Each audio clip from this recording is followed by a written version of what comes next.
चलिए आज के इस वीडियो में हम लोग देख लेते हैं केमिकल बॉन्डिंग जो एनसीईआरटी का एक्सरसाइज है उसका सॉल्यूशन। ठीक है, तो टाइम नहीं लगाते हैं और एक एक करके हम लोग क्वेश्चन देखना शुरू करते हैं। एनसीईआरटी में टोटल 40 क्वेश्चंस हैं और एक एक करके हम लोग स्टार्ट कर रहे हैं और ध्यान से देखिएगा। जहां भी डाउट हो कमेंट सेक्शन में जाइए या मेरे व्हाट्सएप नंबर पे कांटेक्ट करिए और वहां पे पूछिएगा कि सर इसको ऐसा कर सकते हैं या फिर ऐसा, जो भी प्रॉब्लम है। ठीक है, चलिए फिर स्टार्ट करते हैं। फर्स्ट नंबर क्वेश्चन अपने से पूछ रहा है explain the formation of a chemical bond. मतलब ये जानना चाहता है केमिकल बॉन्ड क्या चीज है, कैसे बनता है। तो बोलेंगे भैया देखो केमिकल बॉन्ड ये चीज है कि जब हम लोग दो एलिमेंट्स बनाते हैं, कोई भी दो मतलब एलिमेंट्स आपस में कंबाइन होते हैं, तो कंबाइन होते हैं वो किसी बॉन्ड के थ्रू। जिस बॉन्ड के थ्रू कंबाइन होते हैं उसी को बोलते हैं केमिकल बॉन्ड। अब वो केमिकल बॉन्ड दो एलिमेंट के बीच में सिग्मा पाई करके हो सकता है, जिसको हम लोग कोवेलेंट बॉन्ड बोल देते हैं। हो सकता है उनके बीच में वो आयनिक बॉन्ड हो, मतलब वो चार्जेस में हो, ए प्लस ए माइनस के तरीके से। हो सकता है वो एक कोई दूसरे को कोऑर्डिनेट कर रहा हो, बस एक दूसरे का ऑक्टेट कंप्लीट करने के लिए, एक दूसरे को खुश करने के लिए। या फिर कभी मेटल्स के अंदर की बॉन्डिंग देखते हैं तो वो अलग ही तरीके की मतलब आयनिक बॉन्ड जैसा रहता है। तो एक्चुअली में केमिकल बॉन्ड क्या चीज है? दो एटम्स को बांध करके रखने वाला अट्रैक्टिव फोर्स है। और वो अट्रैक्टिव फोर्स हो सकता है कोवेलेंट, हो सकता है आयनिक, हो सकता है कोऑर्डिनेट, हो सकता है मेटेलिक बॉन्डिंग। मेटेलिक बॉन्डिंग कुछ अलग तरीके से रहता है। मेटेलिक बॉन्डिंग के बोलने का मतलब हो गया कि हमारे पास बिल्कुल आयन जैसा रहता है, बस वहां पे केटायन मेटल आयन रहता है और एनायन की जगह पे, जैसे हम आयरन के लिए बोलेंगे तो पता चला आयरन Fe3+ में है तो 3 इलेक्ट्रॉन्स इलेक्ट्रॉन्स उसके अंदर मूव करते रहते हैं, लेकिन केटायन अपनी जगह पे फिक्स रहते हैं। जबकि जो हमारे पास आयनिक सॉलिड्स होते हैं या फिर जो हमारे पास आयनिक कंपाउंड्स होते हैं उसमें केटायन एनायन दोनों अपनी जगह पे फिक्स रहते हैं। अच्छा, तो नॉर्मली अगर कोई बोलेगा explain the formation of a chemical bond, तो ये क्या चीज है? दो एटम्स को बांध करके, दो एटम्स को अट्रैक्ट करके रखने के लिए जो अट्रैक्शन फोर्स है वो हो सकता है केमिकल बॉन्ड कोवेलेंट के थ्रू आ जाता हो, या फिर केमिकल बॉन्ड आयनिक के थ्रू आ जाता हो, या फिर केमिकल बॉन्ड कोऑर्डिनेट के थ्रू, या फिर केमिकल बॉन्ड मेटेलिक बॉन्डिंग के थ्रू आता हो। इसी को बोलते हैं केमिकल बॉन्ड। ठीक है, आगे चलते हैं सेकंड नंबर क्वेश्चन की तरफ। Write Lewis dot symbol. ये लुईस डॉट सिंबल क्या चीज है कि हर एक एटम के पास कुछ वैलेंस इलेक्ट्रॉन होते हैं। वैलेंस इलेक्ट्रॉन का मतलब है इलेक्ट्रॉनिक कॉन्फ़िगरेशन लिखिए और उसके लास्ट में जो इलेक्ट्रॉन है। जैसे अगर हम मैग्नीशियम की बात करें तो बोलेंगे मैग्नीशियम का एटॉमिक नंबर है 12, इसका इलेक्ट्रॉनिक कॉन्फ़िगरेशन लिखेंगे तो फर्स्ट सेल में 2 इलेक्ट्रॉन, सेकंड सेल में 8 इलेक्ट्रॉन, थर्ड सेल में 2 इलेक्ट्रॉन। तो जो लास्ट में 2 इलेक्ट्रॉन है वो हमें दिखा देना है, बस। ये हो गया Lewis dot symbol. Valence electrons को हमें दिखाना है। जैसे सोडियम के लिए किसी ने दिखा दिया तो बोलेंगे सोडियम के पास देखिए 11 इलेक्ट्रॉन्स हैं तो लिखेंगे 2 8 1, मतलब हमें सोडियम के लास्ट में एक इलेक्ट्रॉन को दिखाना है। कोई बोलेगा बोरॉन के लिए दिखा दीजिए तो बोलेंगे बोरॉन का एटॉमिक नंबर है 5, तो 2,3 हो जाएगा इसका इलेक्ट्रॉनिक कॉन्फ़िगरेशन। इसके लास्ट में जो इलेक्ट्रॉन है वो है 3, तो बोलेंगे इसके जो बोरॉन है इसके पास 3 इलेक्ट्रॉन है तो 2 पेयर में जैसे रहेंगे और एक अनपेयर जैसे। ये हो गया लुईस डॉट सिंबल। ठीक है, बोरॉन के पास। ऐसे अगर कोई बोल रहा है ऑक्सीजन के लिए तो उसका एटॉमिक नंबर होता है 8, उसके लास्ट में इलेक्ट्रॉन देखेंगे तो 2,6 करके आ जाएगा। तो उसी जो लास्ट में 6 इलेक्ट्रॉन आ रहे हैं उसी को हमें दिखा देना होगा कि ऑक्सीजन के लास्ट में 6 इलेक्ट्रॉन है, तो ऐसे मैंने 3 पेयर में दिखा दिए। यही हो गया Lewis dot symbol of oxygen atom. ऐसे नाइट्रोजन के लिए देखना चाहते हो तो नाइट्रोजन का एटॉमिक नंबर है 7, उसको लिखेंगे 2,5 और इसके लास्ट में 5 इलेक्ट्रॉन होंगे तो देखो दो लोग तो पेयर में रह जाएंगे, एक अनपेयर जैसा पड़ा रह जाएगा। ऐसे ब्रोमीन के लास्ट में देखेंगे तो कितने इलेक्ट्रॉन होंगे भैया? 7। तो अब अगर इसके पास ब्रोमीन के लास्ट में 7, ये कैसे पता है? इसका एटॉमिक नंबर तो हम लोग ऐसे नहीं जानते, तो हम लोग इसको देख लेते हैं इसकी फैमिली से। फ्लोरीन, क्लोरीन, ब्रोमीन और आयोडीन, इनका ग्रुप नंबर होता है 17 और इनके लास्ट में इलेक्ट्रॉन होते हैं 7। तो अगर इनके लास्ट में 7 इलेक्ट्रॉन है तो वही 7 इलेक्ट्रॉन्स को हमें दिखा देना होगा, उसी को बोलते हैं Lewis dot symbol of bromine atom. ठीक है भाई, मतलब बहुत ही ज्यादा टफ चीज नहीं है, बस हमें वैलेंस इलेक्ट्रॉन्स को दिखाना होगा और उन्हीं को हमें दिखा देने से ये इसका लुईस डॉट सिंबल कंप्लीट हो जाएगा। चलिए आगे चलते हैं। अच्छा, अब ये भी ध्यान रखिएगा जरूरी नहीं कि हम उनके पास जो इलेक्ट्रॉन्स हैं उनको पेयरिंग में ही दिखाएं। जैसे बोरॉन के पास 3 इलेक्ट्रॉन है तो तुम उनको ऐसे ऐसे भी दिखा सकते हैं, बस जो लास्ट के इसके इलेक्ट्रॉन्स हैं वो हमें दिखाना होगा। ठीक है, अगर वो पेयर्ड हैं तो ठीक है, नहीं दिखाया है और नहीं पेयर्ड है तब भी बस हमें उनके लास्ट के इलेक्ट्रॉन्स को अच्छे से मेंशन कर देना होगा कि उनके लास्ट में कितने इलेक्ट्रॉन्स हैं। ठीक है भाई, अक्सर पेयरिंग में लोग दिखा देते हैं, कहीं कहीं नहीं भी पेयरिंग में दिखाया होगा तो टेंशन नहीं लीजिएगा। आगे चलते हैं। Write Lewis symbols for the following atoms and ions. अब देखो हमारे पास एटम भी है और आयन भी है। तो सल्फर, सल्फर फिर ऑक्सीजन फैमिली के हैं, इसके लास्ट में 6 इलेक्ट्रॉन होते हैं, तो इसके क्योंकि वैलेंस इलेक्ट्रॉन इसके पास होता है 6, तो हम बोलेंगे देखो भैया सल्फर का ये 6 इलेक्ट्रॉन हो गए इसके पास 3 3 3 करके। लेकिन अगर आप बोलेंगे H2 माइनस, इसका मतलब 2 इलेक्ट्रॉन इसने और गेन कर लिया, तो अब इसके पास वैलेंस इलेक्ट्रॉन होगा 8, क्योंकि गेन होगा इलेक्ट्रॉन का तो लास्ट वाले सेल में ही होगा। अब इसके 8 इलेक्ट्रॉन को दिखाना होगा तो आपके पास 4 पेयर बन जाएंगे, तो हम उन्हीं 4 पेयर को दिखा देंगे। और इसके 2 माइनस चार्ज हैं तो खोपड़ी पे 2 माइनस चार्ज दिखा दीजिए। जैसे एल्यूमिनियम और Al3+ बोल रहा है, तो एल्यूमिनियम का तो हम लोग एटॉमिक नंबर ही जानते हैं 13, तो 2, 8, 3, तो लास्ट के 3 इलेक्ट्रॉन है, तो हमने दिखा दिया एल्यूमिनियम के पास लास्ट में 3 इलेक्ट्रॉन। ठीक है, अब अगर Al3+ है, इसका मतलब क्या हो गया, सारे इलेक्ट्रॉन उसने वैलेंस वाले इलेक्ट्रॉन दे दिए, अब उसके पास वैलेंस में इलेक्ट्रॉन कुछ बचे नहीं है, तीनों इलेक्ट्रॉन उसने रिलीज कर दिया, जो लास्ट में 3 इलेक्ट्रॉन थे वो तीनों ही चले गए। अब उसको दिखाने के लिए हम केवल ऐसे दिखाएंगे एल्यूमिनियम और इसके वैलेंस इलेक्ट्रॉन चले गए और इसके ऊपर 3+ चार्ज है। ठीक है भाई। अच्छा, H और H- के लिए देख लीजिए, तो बोल रहा है H, इसका इलेक्ट्रॉन तो इसके पास एक ही होते हैं, तो H के पास एक इलेक्ट्रॉन दिखा देंगे। अगर आप H- बोलेंगे तो एक इलेक्ट्रॉन वो और गेन कर लेगा, तो इसके वैलेंस इलेक्ट्रॉन हो जाएंगे 2, तो इसके 2 इलेक्ट्रॉन को दिखा देंगे और इसके ऊपर माइनस चार्ज है तो -1 चार्ज दिखा देंगे, बस। ठीक है भाई, तो ये हो गया Lewis symbols for the ions and atoms जो यहाँ पे दिए गए हैं एनसीईआरटी में। क्वेश्चन नंबर 3 का हो गया ये answer. Question number 4, draw the Lewis structure for the following molecules या फिर आयंस। जो हमारे पास मॉलिक्यूल्स हैं एक एक करके मैं इधर लिख रहा, जो हमारे पास फर्स्ट है एनसीईआरटी में जो गिवन है वो है H2S। याद है इसका स्मेल, सड़ा हुआ अंडा जैसा। तो इसका स्ट्रक्चर अगर आपको दिखाना है तो हमें पता है सल्फर क्लास में 6 होते हैं, 2 इलेक्ट्रॉन यूज हो गए, तो ये 2 सिग्मा और 2 लोन पेयर जैसा रहता है, बेंट जैसा, तो हम इसको ऐसे दिखा देंगे इसके बॉन्ड्स। अब बॉन्ड दिखाने के बाद जो इसके पास इलेक्ट्रॉन बच गए, सल्फर क्लास में 6 होते थे, तो 2 इलेक्ट्रॉन तो चले गए उसके बॉन्ड में, अब बचे कितने इलेक्ट्रॉन उसके पास, 4, 4 बचे तो कितने लोन पेयर हो जाएंगे, इतने लोन पेयर। अच्छा, हाइड्रोजन के पास एक ही होते हैं तो वो तो बॉन्ड में चला गया, अब उसके पास कुछ बचा नहीं, तो उसको दिखाने की कोई जरूरत है नहीं। ये हो गया H2S के लिए। दूसरा जो अपने एनसीईआरटी में गिवन है वो है SiCl4 के लिए बनाइए। तो SiCl4 देखिए कार्बन की फैमिली का है ये, तो इसके लास्ट में 4 होते हैं, चारों बॉन्ड में चले गए, तो ये 4 सिग्मा 0 लोन पेयर। अब 4 सिग्मा 0 लोन पेयर मतलब ये हो गया टेट्राहेड्रल। अब अगर आप इसका लुईस स्ट्रक्चर बनाएंगे तो वो ऐसे बनाना होगा, पहले तो आप बनाइए टेट्राहेड्रल जैसा इसको, और क्योंकि सिलिकॉन के पास तो कोई इलेक्ट्रॉन बचेगा नहीं, ये तो इलेक्ट्रॉन प्रिसाइज वाली फैमिली से हैं, जो भी होता है इनका इलेक्ट्रॉन चला जाता है। अब क्लोरीन के पास देख लीजिए 7 होते हैं, एक बॉन्ड में चला गया है, तो कितने इलेक्ट्रॉन बचे होंगे उसके पास इलेक्ट्रॉन बचे होंगे, अब 3-3 लोन पेयर हमारे पास बचे होंगे हर एक क्लोरीन के पास। ऐसे यहाँ पर भी हमारे पास 3-3 लोन पेयर बचे होंगे, इसके पास भी 3-3 लोन पेयर बचे होंगे, हर एक क्लोरीन के पास 3-3 लोन पेयर बचे होंगे। इसी लोन पेयर को जो हम दिखा रहे हैं उसी को बोल रहे हैं लुईस डॉट स्ट्रक्चर या Lewis structure for SiCl4 molecule. दूसरा है हमारे पास, या ऐसे बोले तीसरा है अपने पास BeF2, 2 सिग्मा 0 लोन पेयर, इसकी ज्योमेट्री आप देखेंगे तो लीनियर हो जाएगा। फिर से बेरिलियम के लास्ट में 2 ही इलेक्ट्रॉन होते हैं, वो दोनों चले गए, तो उसके पास कोई इलेक्ट्रॉन बचे नहीं है, तो फ्लोरीन को हमें दिखाना पड़ेगा। फ्लोरीन के लास्ट में 7 होते हैं, एक एक इलेक्ट्रॉन उन्होंने बॉन्ड में भेज दिया है, तो 6 इलेक्ट्रॉन बचेंगे, मतलब 3 लोन पेयर। तो ये हो गया BeF2 का लुईस स्ट्रक्चर। अगर हम 4 नंबर की बात करें तो उन्होंने लिखा है कार्बोनेट आयन CO3 2 माइनस, तो ठीक है हम इसका स्ट्रक्चर बना देते हैं, ये ट्रायंगुलर प्लेनर ज्योमेट्री का हो जाता है, 3 सिग्मा 0 लोन पेयर। अब ऑक्सीजन के पास माइनस नहीं दिखाना है आपको, एक तरफ डबल बॉन्ड हो गया तो उसके पास 4 इलेक्ट्रॉन बचे होंगे, और सिंगल बॉन्ड बनाओगे तो फिर हम बोलेंगे उसके पास 7 इलेक्ट्रॉन्स होंगे।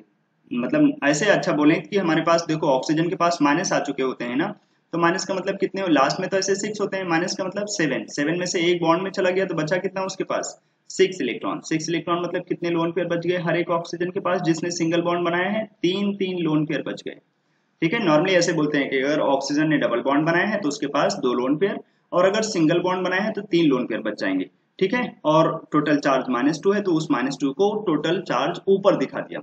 ठीक है भाई, ये हो गया कार्बोनेट आयन का। कैसे बनाया, जिस ऑक्सीजन ने सिंगल बॉन्ड बनाया है उस ऑक्सीजन के पास 3-3 लोन पेयर, और जिस ऑक्सीजन ने डबल बॉन्ड बनाया है उस ऑक्सीजन के पास देखिए 2 लोन पेयर डाल दिया। अच्छा, ये हो गया हमारे पास Lewis dot structure of carbonate ion. एक और अपने पास एनसीईआरटी में गिवन है वो है फॉर्मिक एसिड, HCOOH, इसका नाम क्या है, फॉर्मिक एसिड। इसका लुईस डॉट स्ट्रक्चर, तो पहले आप इसका स्ट्रक्चर बना लीजिए, H, C double bond O और H। अब जो इसके पास लोन पेयर बचे हैं उसी को हमें दिखाना है, H के पास तो कोई लोन पेयर बचेंगे नहीं, क्योंकि देखिए अब कुछ लोग बोलेंगे सर यहाँ पर भी तो ऑक्सीजन ने सिंगल बॉन्ड बनाया, नहीं भैया टोटल मिला के तो 2 बॉन्ड हो गए ना, और 2 बॉन्ड बनाए होंगे तो कितने लोन पेयर ऑक्सीजन के पास बच जाएंगे, 2 लोन पेयर बच जाएंगे, क्योंकि 6 होते हैं और दो तरफ बॉन्ड में एक एक इलेक्ट्रॉन चले जाएंगे शेयरिंग के लिए, तो बचेंगे हमारे पास 4 इलेक्ट्रॉन, मतलब 2 लोन पेयर। तो ये हो गया इसका Lewis dot structure for formic acid. चलिए, तो ये हो गया क्वेश्चन नंबर 4। कोई दिक्कत है तो फटाफट आप बोलते रहिएगा। क्वेश्चन नंबर 5 की तरफ चलते हैं। Define octet rule and right its significance and limitations. मतलब ये थ्योरी बेस्ड जैसा क्वेश्चन है। तो ये ऑक्टेट रूल हम लोग जानते हैं ना कि एटम्स अपने वैलेंस इलेक्ट्रॉन्स को अगर वो सेकेंड पीरियड के हों तो वो चाहते हैं कि उनके पास 8 इलेक्ट्रॉन्स हो जाएं। इसी को बोलते हैं ऑक्टेट रूल। मतलब वो अपने नोबेल गैस कॉन्फ़िगरेशन जैसा देखना चाहते हैं कि हीलियम के बाद हीलियम जो फर्स्ट पीरियड वाले हैं उनका तो आइडियल है वो हीलियम कि वो चाहते हैं डुप्लेट बना लें। जैसे हमारे पास हाइड्रोजन हाइड्रोजन हमेशा चाहता है उसके पास 2 इलेक्ट्रॉन आ जाए। वो ऑक्टेट रूल फॉलो नहीं करते। वो बोलेंगे मेरा डुप्लेट करके रूल है, मुझे 2 इलेक्ट्रॉन चाहिए। ऐसे अगर हम सेकंड पीरियड को उठाएंगे तो वो बोलेंगे मेरा आइडियल है नियॉन, उसके लास्ट में 8 इलेक्ट्रॉन होते हैं, सब लोग चाहेंगे मेरे पास 8 इलेक्ट्रॉन हो जाए। यही बोलते हैं ऑक्टेट रूल। अब कुछ लोग ऑक्टेट रूल फॉलो करते हैं, कुछ लोग फॉलो नहीं करते हैं। जैसे अगर कोई पूछे CO2 भैया तुमने फॉलो किया है क्या, तो बोलेगा देखो भैया मेरे पास 4 इलेक्ट्रॉन होते हैं लास्ट में, वैलेंस इलेक्ट्रॉन, चारों को मैंने बॉन्ड में भेज दिया। तो सारे बॉन्ड बनाने के बाद इसके पास कितने इलेक्ट्रॉन हो जाएंगे, 8। और 8 इलेक्ट्रॉन हो गए मतलब उसने ऑक्टेट रूल फॉलो कर लिया। शेयरिंग के बाद उसके पास 8 इलेक्ट्रॉन हो गए।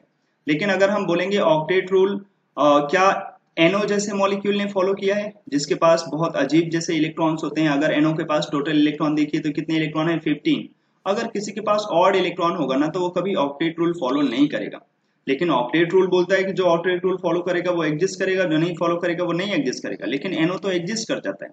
ऐसे मॉलिक्यूल होते हैं NO2। अगर NO2 के पास टोटल इलेक्ट्रॉन देखिएगा तो 23 टोटल इलेक्ट्रॉन, ये ऑड में आ रहा है, फिर से ऑड इलेक्ट्रॉन मॉलिक्यूल, तो फिर वो एग्जिस्ट कैसे करेगा ऑक्टेट रूल के हिसाब से। लेकिन फिर भी एग्जिस्ट कर जाते हैं। तो कुछ जगहों पे ऑक्टेट रूल मतलब हम लोग बोलते हैं कि वैलिड होता है, कुछ जगहों पे ये वैलिड नहीं होता। जैसे अगर आप NO2 देखेंगे तो हर एक N के पास एक एक लोन पेयर है, मतलब एक अनपेड इलेक्ट्रॉन जैसा पड़ा रहता है। ऑड इलेक्ट्रॉन मॉलिक्यूल है, ये ऑक्टेट रूल कभी फॉलो ही नहीं कर सकता। अब जैसे अगर कुछ ऐसे भी अगर हम लोग डी ब्लॉक वाले मॉलिक्यूल्स उठा लें, जैसे हमने ले लिया H2SO4, अगर आप उसके स्ट्रक्चर को देखेंगे तो वहां पर भी लगेगा कि सल्फर ने बहुत सारे बॉन्ड बना रखे हैं। देखिए सल्फर ने कितने बॉन्ड बना रखे हैं, 6, और 6 बॉन्ड बना रखा है। इसका मतलब उसने शेयरिंग के बाद उसके पास कितने इलेक्ट्रॉन हो जाएंगे, टोटल 12। अब ये तो 8 से भी बहुत ज्यादा इलेक्ट्रॉन हो गया। तो कभी कभी ऐसा होता है कि हमारे पास कुछ जगहों पे ऑक्टेट रूल से आंसर आ जाता है, कुछ चीजों को ये फॉलो कर जाता है। कुछ जगहों पे ऑक्टेट रूल लोग नहीं फॉलो करते हैं और फिर भी वो एग्जिस्ट करते हैं। कुछ लोगों के पास ऑक्टेट से ज्यादा भी इलेक्ट्रॉन हो जाता है क्योंकि उनके पास एक एक्स्ट्रा ऑर्बिटल्स आ जाते हैं, d ऑर्बिटल, तो वो और भी इलेक्ट्रॉन अपने पास रख सकते हैं। तो आइए इनके पास जो थ्योरी से रिलेटेड स्टेटमेंट्स हैं वो देख लेते हैं फटाफट। कुछ तो समझ में आया होगा ऑक्टेट रूल क्या चीज है, जो 8 इलेक्ट्रॉन अपने लास्ट में रख लेते हैं। देखिए यहाँ पे क्या बोला जा रहा है, द ऑक्टेट रूल और electronic theory of a chemical bond. ठीक है, एक सेकंड दीजिएगा जी। तो थ्योरी में अपने से बोल रहा है द ऑक्टेट रूल ऑफ या फिर electronic theory of a chemical bond was developed by Kossel and Lewis. ये दो साइंटिस्ट थे जिन्होंने इसको डेवलप किया। According to this rule atoms can combine either by transfer of valence electrons from one atom to another atom by sharing with their valence electrons in order to attain their nearest noble gas configuration having an octet in their valence shell। मतलब क्या बोल रहा है अपने से कि वो sharing करके या फिर इलेक्ट्रॉन को ट्रांसफर करके, जैसे हम लोग NaCl की बात करते हैं तो सोडियम अपने लास्ट में सोडियम का इलेक्ट्रॉनिक कॉन्फ़िगरेशन कितना 2,8,1, तो वो अपना एक इलेक्ट्रॉन दे करके ऑक्टेट रूल फॉलो कर रहा है। और Cl माइनस से देखिए तो वो बोलेगा मेरे पास 2,8,7 था, मैंने एक इलेक्ट्रॉन गेन कर लिया और गेन करने की वजह से ये 7 अभी कैसा हो गया 8। तो गेन करके वो ऑक्टेट रूल फॉलो कर रहा है। तो ऐसे भी हो सकता है कि इलेक्ट्रॉन ट्रांसफर करके लोग ऑक्टेट रूल को फॉलो करें। अच्छा, तो आगे बोल रहा है the octet rule successfully explain the formation of chemical bonds depending upon the nature of the element. तो बहुत जगहों पे इसका हमें एक्सप्लेनेशन मिलता भी है कि ऑक्टेट रूल की वजह से ऐसा हुआ, नहीं तो नहीं हुआ। अब ऑक्टेट रूल की वजह से क्या चीजें हैं जो नहीं हो पाई, जो चीजें नहीं एक्सप्लेन किया जा सका, तो बोला जा रहा है the rule fail to predict the shape and relative stability of the molecules. मतलब अगर हमारे पास कई सारे मॉलिक्यूल्स हों और हमें कंपेयर करना हो कि कौन ज्यादा स्टेबल है कौन कम स्टेबल है, तो वो ऑक्टेट रूल से पता नहीं चलता है कि कौन ज्यादा स्टेबल कौन कम स्टेबल। और ये किसी मॉलिक्यूल के शेप के बारे में भी नहीं बताता कि वो शेप कैसा है, ट्रायंगुलर, प्लेनर, टेट्राहेड्रल, कैसा चीज है। ठीक है। दूसरा चीज बोल रहा है it is based upon the inert nature of noble gases. मतलब नॉर्मली ऑक्टेट रूल कैसे बना है कि जो हमारे पास नोबेल गैसेस हैं, सब एलिमेंट चाहते हैं कि वो नोबेल गैस जैसे बन जाए। नोबेल गैस किसी से रिएक्शन नहीं करते, तो उसी तरीके का कॉन्फ़िगरेशन रखना चाहते हैं ये लोग भी कि जिससे कि इनकी भी स्टेबिलिटी नोबेल गैस जैसा बन जाए। लेकिन अब कुछ नोबेल मेटल हैं जो खुद ही रिएक्शन कर जाते हैं, मतलब वो इनर्ट जैसे रह ही नहीं गए। जैसे ज़ेनॉन के कंपाउंड्स हम लोगों ने बहुत सारे सुने हैं, क्रिप्टन के कंपाउंड बहुत सारे सुने हैं। तो ये बेस्ड होता है inert nature of noble gases के ऊपर। लेकिन जो नोबेल गैसेस का इनर्ट बिहेवियर माना गया वो तो खुद ही इनर्ट जैसे नहीं है। जेनॉन, क्रिप्टन, ये खुद आपस में रिएक्शन कर जाते हैं। आगे third point, the octet rule can not be applied to the elements in and beyond the third period, मतलब वो हमसे बोल रहा है कि अगर हमारे पास सेकेंड पीरियड है तब तक तो ठीक है, उसके बाद थर्ड पीरियड से ये सब पूरा का पूरा, जैसे अगर हमारे पास सेकेंड पीरियड उठा लें लिथियम ये सब करके, तो वहां पर तो ऑक्टेट रूल अच्छे से कई जगहों पे लग जाता है। लेकिन अगर हम और आगे जाएं फर्स्ट पीरियड सेकेंड पीरियड के बाद थर्ड पीरियड में, जिनके पास डी ऑर्बिटल भी आ जाते हैं, फिर ऑक्टेट रूल बहुत ज्यादा वैलिड ही नहीं रहता। बहुत सारे लोग तो एक एक दो दो इलेक्ट्रॉन अपने पास रखते हैं और उसके बाद भी वो बहुत ज्यादा स्टेबल, जैसे थैलियम का एक कंपाउंड है वो TlCl बना करके बहुत ज्यादा खुश हो जाता है, इसको और कुछ चाहिए नहीं होता। ठीक है, आगे चलिए, यहाँ पे बोला जा रहा है the elements present in these periods have more than 8 valence electrons around the central atom. अब मतलब ये वही बता रहा है कि भाई कुछ लोग हैं जिनके पास तो 8 से भी ज्यादा इलेक्ट्रॉन्स हो जाते हैं क्योंकि उनके पास वैकेंट ऑर्बिटल्स होते हैं। लेकिन ये चीज ऑक्टेट रूल से एक्सप्लेन नहीं हुआ, क्योंकि वो तो बस ये बता रहा था कि उसे नोबेल गैस कॉन्फ़िगरेशन जैसा रखना है, लास्ट में 8 इलेक्ट्रॉन रखने हैं। ठीक है, 4 number point, the octet rule is not satisfied for all atoms in a molecule having odd number of electron। मैंने बताया जब किसी के पास odd इलेक्ट्रॉन होगा तो वो कभी भी ऑक्टेट रूल फॉलो नहीं करेगा, लेकिन फिर भी वो एग्जिस्ट करता है, जबकि ऑक्टेट रूल बोलता है ऐसे लोगों को एग्जिस्ट नहीं करना चाहिए। This rule can not be applied to those compounds in which number of electrons surrounding the central atom is less than 8। For example LiCl, BH2, AlCl3 do not obey the octet rule. ये भी सही है कि जब हम lithium family को उठाएंगे, lithium के पास कितने इलेक्ट्रॉन होंगे अपने पास लास्ट में, टोटल देखेंगे तो 3, क्योंकि उसका एटॉमिक नंबर ही है। तो इलेक्ट्रॉनिक कॉन्फ़िगरेशन लिखेंगे तो 2,1, ये तो एक इलेक्ट्रॉन दे देता है क्योंकि यहाँ Li प्लस में है, तो इसके लास्ट में तो केवल 2 ही इलेक्ट्रॉन बचे। ऐसे BH2 के बारे में देखिए, ये तो लीनियर स्ट्रक्चर में रहता है ऐसे। अब अगर आप यहाँ पे देखेंगे कि बेरिलियम के पास कितने इलेक्ट्रॉन है, तो वो बोलेगा केवल 4, और हमें पता है कि ये इसी वजह से ये ऐसे एग्जिस्ट नहीं करते। ये कैसे एग्जिस्ट करते हैं, फिर पॉलीमराइज हो जाते हैं। जैसे AlCl3 किसी भी लुईस एसिड को उठा लेंगे तो वो बोलेगा मैं कहाँ से ऑक्टेट रूल फॉलो कर रहा है, क्योंकि मेरे पास तो केवल 3 ही बॉन्ड है, उसकी वजह से मेरे पास केवल 6 इलेक्ट्रॉन है, इसीलिए तो इन लोगों को अपना डायमर बनाना पड़ जाता है। ठीक है, तो ये 5 चीजें हैं जहां जहां पर ऑक्टेट रूल का कोई इंपॉर्टेंस नहीं है, बस कुछ जगहों पे जो सेकेंड पीरियड के कुछ कंपाउंड्स हैं जो बनते हैं वहां पर ऑक्टेट रूल वैलिड रहता है, सब जगहों पे नहीं। क्वेश्चन नंबर 6 की तरफ चलते हैं। Right the favourable factors for the formation of ionic bond. अगर कभी आयनिक बॉन्ड बन रहा है तो क्या चीज फेवरेबल होनी चाहिए, क्या क्या चीजें हैं जो काफी इंपॉर्टेंस रखती हैं। तो ध्यान रखिएगा 3 चीजें। अगर किसी आयनिक कंपाउंड को आप बनाना चाहते हैं, जैसे हम बनाना चाहते हैं NaCl को, तो NaCl को बनाना है तो कैसे बनाएंगे, तो बोलते हैं देखो पहले जो सोडियम होगा उसको तुम्हें एनर्जी दे करके जो सोडियम के सॉलिड मॉलिक्यूल्स होंगे उसको गैस में लाना होगा, Na गैस में। ठीक है, तो सोडियम को सॉलिड से सोडियम गैस में लेकर आओगे तो एक एनर्जी देना पड़ेगा, जिसको बोलेंगे क्या चीज, सब्लिमेशन एनर्जी।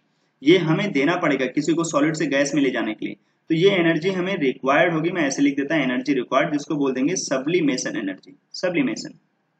अच्छा, उसके बाद जब आप इसको गैस में लेकर चले आएंगे तो फिर गैस में से एक इलेक्ट्रॉन एक्साइड भी कराना होगा, क्योंकि वो तो Na+ है। तो एक इलेक्ट्रॉन निकालने के लिए भी हमें एनर्जी देना पड़ेगा। क्यों, क्योंकि Na जो सोडियम का न्यूक्लियस है वो तो अपने इलेक्ट्रॉन को अट्रैक्ट करके रखेगा ना। अगर आप वहां से एक इलेक्ट्रॉन निकालना चाहते हैं तो आपको कुछ एनर्जी देना पड़ेगा, जिसको क्या बोल देते हैं, आयनाइजेशन एनर्जी। ये भी एनर्जी हमें देना पड़ेगा, ये एनर्जी रिक्वायर्ड है। अब अगर हम बात करें ऐसे Cl के बारे में, तो बोलेंगे Cl तो नेचर में Cl2 गैस जैसे बनते हैं, अब उनको तोड़ना पड़ेगा, तो तोड़ेंगे तो वो चले आएंगे Cl में।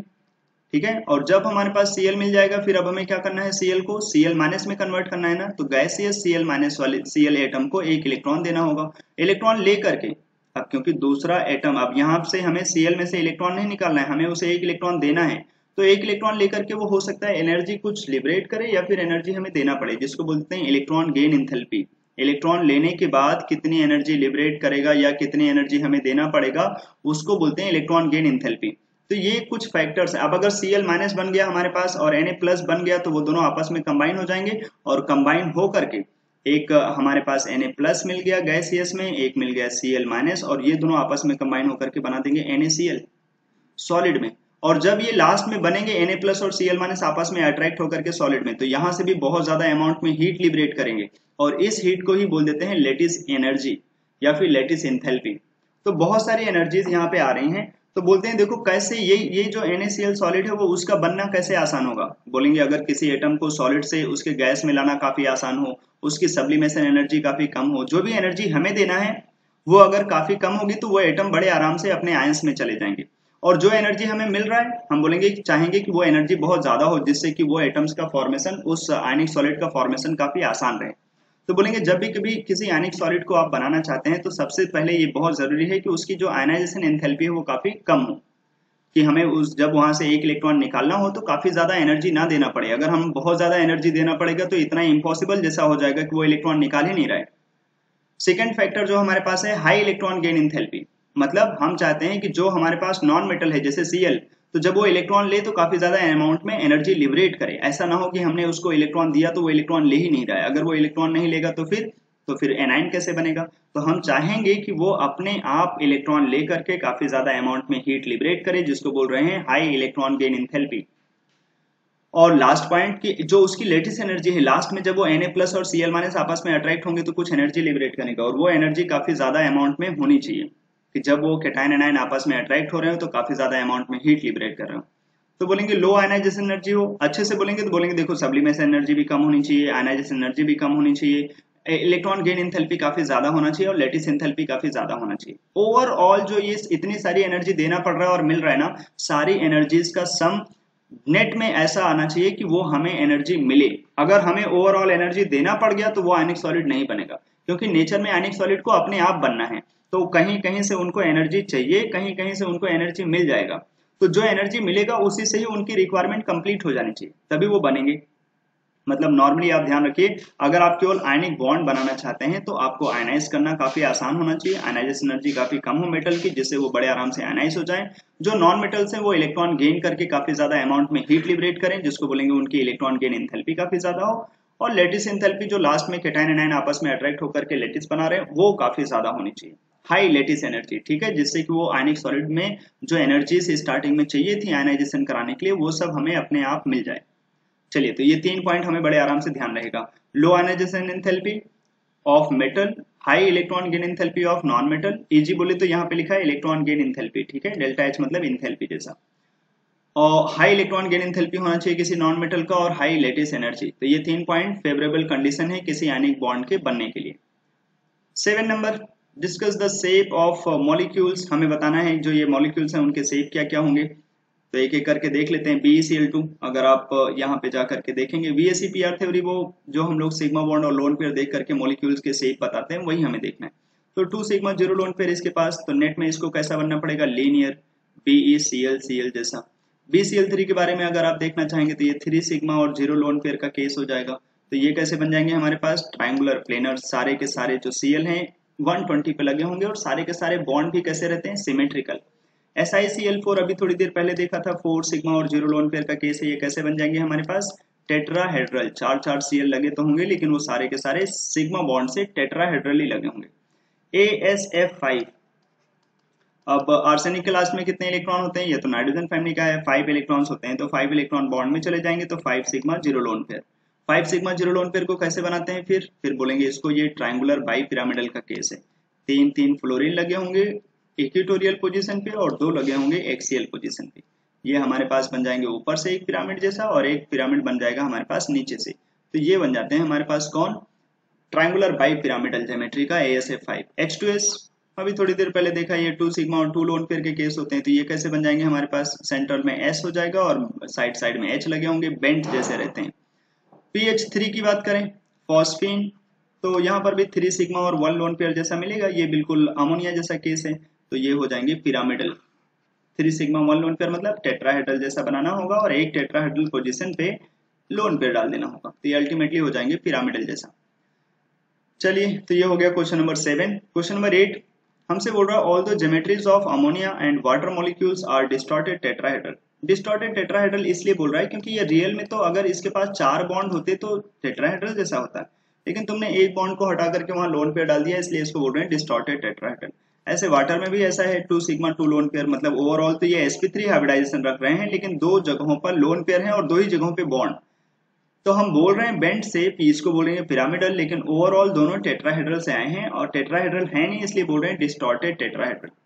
Bond angle in water is less then, हमसे पूछ रहा है कि दोनों ही मॉलिक्यूल्स डिस्टॉर्टेड टेट्राहेड्रल हैं लेकिन दोनों जगहों पे बॉन्ड एंगल सेम नहीं है। और वो बॉन्ड एंगल सेम नहीं है, कहीं पे बॉन्ड एंगल ज्यादा है कहीं पे बॉन्ड एंगल कम। बोल रहा है bond angle in case of water is less then that of ammonia. Water में जो बॉन्ड एंगल है वो कम है और अमोनिया में ज्यादा है, तो वो हमें समझना चाहिए क्योंकि यहाँ पे बॉन्ड पेयर ज्यादा है, बॉन्ड पेयर ज्यादा होंगे, सॉरी यहाँ पे लोन पेयर ज्यादा है, लोन पेयर ज्यादा होने की वजह से जो बॉन्ड पेयर होंगे उनको रिपल्सन थोड़ा ज्यादा मिलेगा और बॉन्ड पेयर काफी क्लोज आ जाएंगे। तो बोलेंगे क्योंकि जो टेट्राहेड्रल वाटर मॉलिक्यूल हैं, वहां पर दो दो लोन पेयर हैं सेंट्रल एटम के पास, वो लोन पेयर बॉन्ड पेयर को रिपल्सन देंगे, इस वजह से बॉन्ड पेयर काफी क्लोज आ जाएंगे और ये एंगल जो होगा वो काफी कम रहेगा। लेकिन इन केस ऑफ अमोनिया एक ही लोन पेयर है, तो वो लोन पेयर इतना ज्यादा रिपल्सन नहीं देंगे। और हम लोगों को याद भी होना चाहिए यहाँ पे बॉन्ड एंगल लगभग 107, और जबकि वाटर के केस में बॉन्ड एंगल 105 जैसा, या कहीं कहीं पे आप देखेंगे 104.5 डिग्री जैसा। ठीक है, चलिए, तो मतलब मेन यहाँ पे डिफरेंस वाला पॉइंट क्या चीज है कि ऑक्सीजन के पास सेंटर पे ज्यादा लोन पेयर है, उसकी वजह से बॉन्ड पेयर को ज्यादा रिपल्सन मिलेगा। क्वेश्चन नंबर 9 हमसे बोल रहा है how do you express the bond strength in terms of bond order. तो नॉर्मली अगर हमसे बोला जाए तो हम वो जानते हैं कि बॉन्ड ऑर्डर जैसे जैसे बढ़ाते हैं बॉन्ड स्ट्रेंथ बढ़ता चला जाता है। आइए थ्योरी देख लेते हैं इधर। Bond strength represents the extent of bonding between two atoms forming a molecule, मतलब दो मॉलिक्यूल्स आपस में बॉन्ड बना रहे हैं तो वो उसका स्ट्रेंथ कितना है। Larger bond energy the stronger is the bond, मतलब जितनी ज्यादा बॉन्ड एनर्जी होगी, मतलब बॉन्ड को तोड़ने के लिए जितना ज्यादा एनर्जी देना पड़ रहा है उतना ज्यादा वो स्ट्रॉन्ग बॉन्ड होगा। और हमसे बोल रहा है जितना ज्यादा स्ट्रॉन्ग बॉन्ड होगा उसका बॉन्ड ऑर्डर भी उतना ही ज्यादा देखने को अक्सर मिलेगा। आगे चलते हैं question number 10, define the bond length. फिर से आप इसको फटाफट इधर देख लीजिएगा, लैंग्वेज है अपने पास कुछ। Bond length is defined as equilibrium distance between the nuclei of two bonded atoms, मतलब दो हमारे पास जो एटम्स हैं आपस में बॉन्ड करेंगे तो उनके बीच का जो सेंटर का डिस्टेंस होगा उनके बीच का डिस्टेंस ही बोल रहा है bond length. Bond length are represents in terms of angstrom, angstrom बदले तो ये थोड़ा सा आप करेक्ट कर लीजिएगा, ये होगा 10⁻⁻10 मीटर, या फिर picometre 10⁻12 metre, and are measured by spectroscopic X ray diffractions and electron diffractions technique. ये बता रहा है किस तरीके से उसको मेजर किया जाता है, ये थोड़ा सा ध्यान रखिएगा, किसके तरीके से मेजर्ड बाय, बॉन्ड लेंथ किस तरीके से मेजर करते हैं, स्पेक्ट्रोस्कोपिक एक्सरे। ठीक है, तो ये टर्म अगर हमें ध्यान रहेगा तो हमारी हेल्प हो जाएगी, कभी कभी इसके बारे में थोड़ा मोड़ा हमसे पूछ सकता है। तो ये हो जाएगा बॉन्ड लेंथ के बारे में, दो सेंटर के बीच का हमें डिस्टेंस देखना होगा, वही बॉन्ड लेंथ है, और इन जनरल एंगस्ट्रॉम या फिर पिकोमीटर में दिखाया जाता है, और ये स्पेक्ट्रोस्कोपिक एक्सरे डिफ्रैक्शन या फिर इलेक्ट्रॉन डिफ्रैक्शन टेक्निक से इसको मेजर करते हैं। 11 नंबर हमसे ये एक प्यारा सा वर्ड बोल रहा है, रेजोनेंस करा के दिखाइए, ये क्या चीज है। अक्सर हम लोगों ने इसके बारे में ज्यादा अभी तक सुना नहीं है। हमसे बोल रहा है explain the important aspects of resonance with reference to the carbonate ion. अब अगर हम ऐसे कार्बोनेट आयन का स्ट्रक्चर देखेंगे तो कार्बोनेट आयन को हम लोग ऐसे बना देते थे, लेकिन ऐसा बनाने का मतलब हो गया कि इसके पास अगर देखेंगे तो हमें लगेगा एक तरफ डबल बॉन्ड है, ये वाले बॉन्ड, और जो बचे हुए दो बॉन्ड हैं वो सिंगल जैसे हैं। और ऐसे देखने से ये भी लगेगा कि इसके सारे बॉन्ड जो हैं अलग अलग जैसे होंगे, डबल बॉन्ड का लेंथ थोड़ा कम होगा, सिंगल बॉन्ड का लेंथ थोड़ा ज्यादा होगा, लेकिन रियल में ऐसा है कि इसके सारे बॉन्ड सेम लेंथ के होते हैं।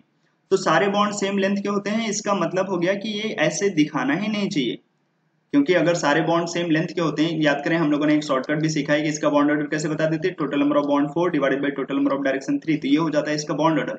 इसका बॉन्ड ऑर्डर का मतलब ये भी बॉन्ड ऑर्डर 4/3, ये भी बॉन्ड ऑर्डर 4/3, ये भी बॉन्ड ऑर्डर 4/3, सारे बॉन्ड ऑर्डर सेम ही तरीके से होंगे, तो उसको दिखाने के लिए फिर बोल दिया जाता है। इसका मतलब ये हो गया कि हम अगर उसके स्ट्रक्चर को ऐसा दिखा रहे हैं ट्रायंगुलर प्लेनर जैसा, तो इसको ऐसे भी दिखा सकते हैं कि उस डबल बॉन्ड को अगर हम ऐसे दिखा दें, ऊपर की तरफ O-, यहाँ की तरफ O-, मतलब डबल बॉन्ड के लोकेशन में इधर शिफ्ट कर दिया। ऐसा भी कर सकते थे कि डबल बॉन्ड इधर कर दें और बचे हुए जो दो ऑक्सीजन है वहां पर हम माइनस कर दें।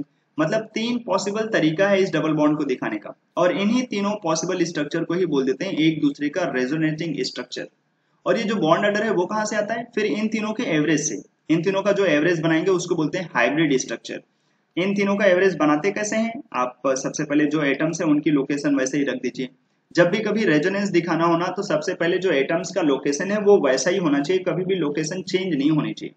लोकेशन चेंज नहीं होनी चाहिए मतलब उनके बीच के बॉन्ड आप चेंज कर सकते हैं, लेकिन उनकी लोकेशन चेंज ना करें, बॉन्ड इधर उधर लेकर जा सकते हैं। ऐसा कभी नहीं करेंगे कि हमारे पास पता चला अगर इधर H होता और उधर O होता तो हम H को इधर उधर लेकर चले जाएं।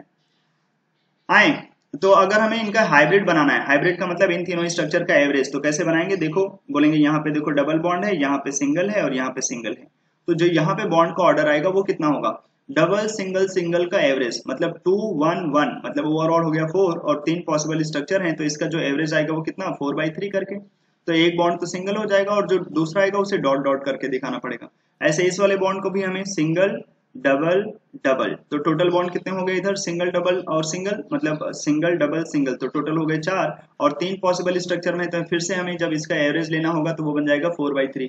ऐसे इस तरफ भी 4/3। केवल बॉन्ड का ही एवरेज नहीं, हमें चार्ज का भी एवरेज लेना पड़ेगा। बोलेंगे यहाँ पे देखो चार्ज इस ऑक्सीजन पे कितना था 0, लेकिन इस ऑक्सीजन पे चार्ज कितना है -1, और इस ऑक्सीजन के ऊपर भी चार्ज कितना है -1। तो जो इसके ऊपर आएगा चार्ज हर एक ऑक्सीजन के ऊपर, बोलेंगे इस ऊपर वाले ऑक्सीजन के ऊपर कितना चार्ज आएगा, तो बोलेंगे 2 बार माइनस है और 1 बार है ही नहीं, तो टोटल माइनस चार्ज है 2 और 3 पॉसिबल स्ट्रक्चर में डिस्ट्रीब्यूट होना है। तो दिखाने के लिए तो इसे ऐसे डेल माइनस जैसा दिखा देते हैं। लेकिन कोई पूछेगा ये पार्शियल, ये जो डेल माइनस मतलब पार्शियल नेगेटिव चार्ज, वो पार्शियल नेगेटिव चार्ज की वैल्यू क्या है, तो बोलेंगे -2/3।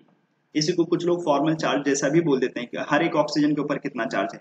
ऐसे इस ऑक्सीजन से भी पूछोगे तो वहां पर भी ऐसे बोलेंगे, देखो 1 बार माइनस है, फिर 0, फिर माइनस, मतलब यहाँ पर भी -2/3। इस ऑक्सीजन पे भी एवरेज देखोगे तो -1, यहाँ पर भी -1 और यहाँ पर 0, तो ये कितना हो गया -2/3। तो हर एक ऑक्सीजन पे ये जो तुमने बनाया ये हमें बताता है कि ये करेक्ट स्ट्रक्चर है। यहाँ से हमें देखने को लगता है कि हाँ, जैसा इसका बॉन्ड लेंथ होगा वैसा ही इसका भी बॉन्ड लेंथ होगा, वैसा ही इसका भी बॉन्ड लेंथ होगा। यहाँ से देखने से पता चलता है कि इसके सारे बॉन्ड सेम लेंथ के होंगे। ठीक है, कार्बोनेट वाले जो रेजोनेटिंग स्ट्रक्चर, कोई पूछेगा इसके रेजोनेटिंग स्ट्रक्चर कितने हैं, तो रेजोनेटिंग स्ट्रक्चर मैंने बना दिए 3 पॉसिबल तरीके से इसके बॉन्ड को इधर उधर दिखाया जा सकता था। ठीक है, ये हो गए कार्बोनेट आयन के रेजोनेटिंग स्ट्रक्चर्स और इसके बॉन्ड ऑर्डर, और इसका जो इंपॉर्टेंस हो गया कि हम इसके बॉन्ड को कैसे बता पाएंगे। चलिए, क्वेश्चन नंबर 12 में हमसे बोल रहा है कि जो H3PO3 है, जिसको फॉस्फोरस एसिड में हम लोग बोल देते हैं, उसका जो पॉसिबल स्ट्रक्चर है वो हमें दिया गया है 2। एक ये स्ट्रक्चर गिवन है, एक ये स्ट्रक्चर। हमसे पूछ रहा है क्या ये एक दूसरे के रेजोनेटिंग स्ट्रक्चर है, और अगर नहीं है तो इसका रीजन बता दीजिए। तो देखेंगे पहले वाले स्ट्रक्चर में क्या है, OH है, एक तरफ O है और दूसरी तरफ H है, मतलब 4 तरफ लगे हैं लोग। लेकिन तीसरे वाले स्ट्रक्चर में केवल 3 ही तरफ लोग लगे हैं, और पहले P के पास H था और बाद में P के पास कोई H है ही नहीं। तो अभी थोड़ी देर पहले बताया था, रेजोनेटिंग स्ट्रक्चर का मतलब होता है कि हम उसके बॉन्ड की लोकेशन तो इधर उधर कर सकते हैं, लेकिन एटम्स को इधर उधर नहीं ले जा सकते। यहाँ पे देखो H एटम को हमने क्या कर दिया, वो जो P के पास H था, बाद में हमने P के पास H रखा ही नहीं, P के जो फॉस्फोरस है उसके पास H नहीं, कहीं और चला गया H। तो अगर आप ऐसा करेंगे तो कभी भी वो एक दूसरे के रेजोनेटिंग स्ट्रक्चर्स नहीं होंगे। ठीक है, ऐसे कभी भी स्ट्रक्चर जब एटम्स की लोकेशन चेंज करेंगे तो वो आपस में रेजोनेटिंग स्ट्रक्चर नहीं रहेंगे। देखिए यहाँ पे रीजन भी दिया गया है, the given structure can not be taken as canonical structure या फिर canonical form of the resonance hybrid. ये कैनोनिकल फॉर्म क्या है, मतलब जो अभी जैसे हमने कार्बोनेट के फॉर्म में 3 स्ट्रक्चर बनाए थे ना, 3 पॉसिबल रेजोनेटिंग स्ट्रक्चर, तो ये सब क्या है, इसको बोलते हैं कैनोनिकल स्ट्रक्चर। क्या बोलते हैं, कैनोनिकल स्ट्रक्चर। कैनोनिकल स्ट्रक्चर मतलब पॉसिबल जो स्ट्रक्चर्स थे उसके पास 3 पॉसिबल स्ट्रक्चर थे, तो ये 3 जिसको मैंने रेजोनेंस बोल दिया, रेजोनेटिंग स्ट्रक्चर कितने, तो 3, उसी को बोल सकते थे कैनोनिकल स्ट्रक्चर। और ये हो गया उसका हाइब्रिड। हाइब्रिड मतलब सबका एवरेज।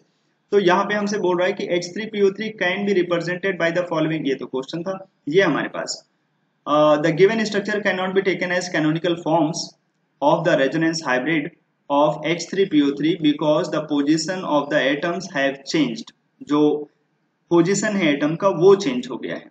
अगर हम ऐसे देखें कि ये फॉस्फोरस एसिड का स्ट्रक्चर था क्या, तो वो तो था ये P डबल बॉन्ड O, यहाँ पर हमारे पास 2 OH लगे होते हैं और एक तरफ P के पास H लगा होता है। इसी की वजह से बोलते थे इसके पास रिड्यूसिंग पावर होती है, more will be PH bond, more will be reducing power.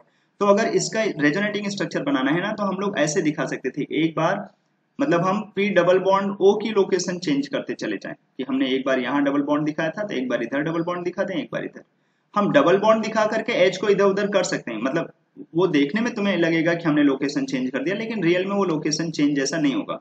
जैसे हम अगर नीचे OH दिखा देते, इधर डबल बॉन्ड O दिखा देते, हाँ, तब वो एक नया जैसा स्ट्रक्चर जैसा हो जाता। ठीक है, अभी के लिए बस इतना। हमसे जो क्वेश्चन में पूछा गया कि एक दूसरे के रेजोनेटिंग स्ट्रक्चर हैं क्या, तो साफ साफ बोलते ये एक दूसरे के रेजोनेटिंग स्ट्रक्चर नहीं है। क्यों नहीं है, क्योंकि तुमने एटम की लोकेशन चेंज कर दी। आगे बोल रहा है right the resonating structure for SO3 NO2 and NO3-। तो सबसे पहले मैं NO2 के लिए बना रहा। NO2 का स्ट्रक्चर हम लोग जानते हैं, एक तरफ डबल बॉन्ड और एक तरफ कोऑर्डिनेट बॉन्ड, और नाइट्रोजन के सेंटर पे एक अनपेयर्ड इलेक्ट्रॉन बचा होता है। अब इसी स्ट्रक्चर को हम ऐसे दिखा सकते हैं कि N इस तरफ लोन पेयर कोऑर्डिनेट कर दे और इस तरफ डबल बॉन्ड बना रहे हैं, और ये रहा N के पास लोन पेयर। ठीक है, तो ये 2 पॉसिबल स्ट्रक्चर हो गए NO2 के लिए। ऐसे NO3 के लिए अगर हमसे स्ट्रक्चर पूछेगा तो हम जानते हैं ये ट्रायंगुलर प्लेनर स्ट्रक्चर में होता है, एक तरफ डबल बॉन्ड हो, एक तरफ O- और एक तरफ कोऑर्डिनेट बॉन्ड हो। अगर इसका स्ट्रक्चर अपने को बनाना होता तो हम लोग नाइट्रिक एसिड से बना सकते थे, वहां से H+ निकालते, O पे माइनस आ जाता और N डबल बॉन्ड हो और एक तरफ कोऑर्डिनेट। अब इसी स्ट्रक्चर को और तरीके से दिखाया जा सकता है कि अगर हम यहाँ पे डबल बॉन्ड का लोकेशन ऊपर की तरफ दिखा देते तो O माइनस इधर दिखा देते और ये रहा कोऑर्डिनेट। एक तरफ और दिखा सकते थे डबल बॉन्ड, अगर हम डबल बॉन्ड N के साथ इस तरफ दिखा दें तो हो सकता है मैं कोऑर्डिनेट बॉन्ड ऊपर की तरफ दिखा दूं या फिर कोऑर्डिनेट बॉन्ड नीचे की तरफ दिखा दीजिए, उससे फर्क नहीं पड़ता है। बस डबल बॉन्ड की लोकेशन अगर आप चेंज करेंगे तो उसकी वजह से ही यहाँ पे बॉन्ड का नेचर अलग अलग तरीके से होगा। इन तीनों का हाइब्रिड बना सकते हैं हम लोग, जो कि होगा इसका बॉन्ड का ऑर्डर। हाइब्रिड बनाने के लिए आप कोऑर्डिनेट को बिल्कुल कोवेलेंट जैसा लीजिए, मतलब सिंगल बॉन्ड जैसा, ठीक है। कि अगर हमें हाइब्रिड बनाना होगा तो अगर कोई पूछेगा बताओ बॉन्ड का ऑर्डर क्या होगा, ये वाले बॉन्ड का ऑर्डर क्या मिलेगा, बोलेंगे सिंगल, डबल और ये सिंगल। तो ओवरऑल बॉन्ड कितने हो गए 4, कितने पॉसिबल स्ट्रक्चर्स बन गए अपने पास 3, तो 4/3 वो हो जाएगा एवरेज। ऐसे हर एक नाइट्रोजन पे एक पार्शियल, हर एक ऑक्सीजन पे एक पार्शियल नेगेटिव चार्ज आ जाएगा। हर एक ऑक्सीजन के ऊपर हर एक नाइट्रोजन ऑक्सीजन का बॉन्ड का ऑर्डर पता चल जाएगा। ऐसे SO3 वाले स्ट्रक्चर को अगर हमें बनाना होता है तो हम तो ऐसे बनाते समय दिखा देते हैं कि इसके पास 3 डबल बॉन्ड हो, है ना।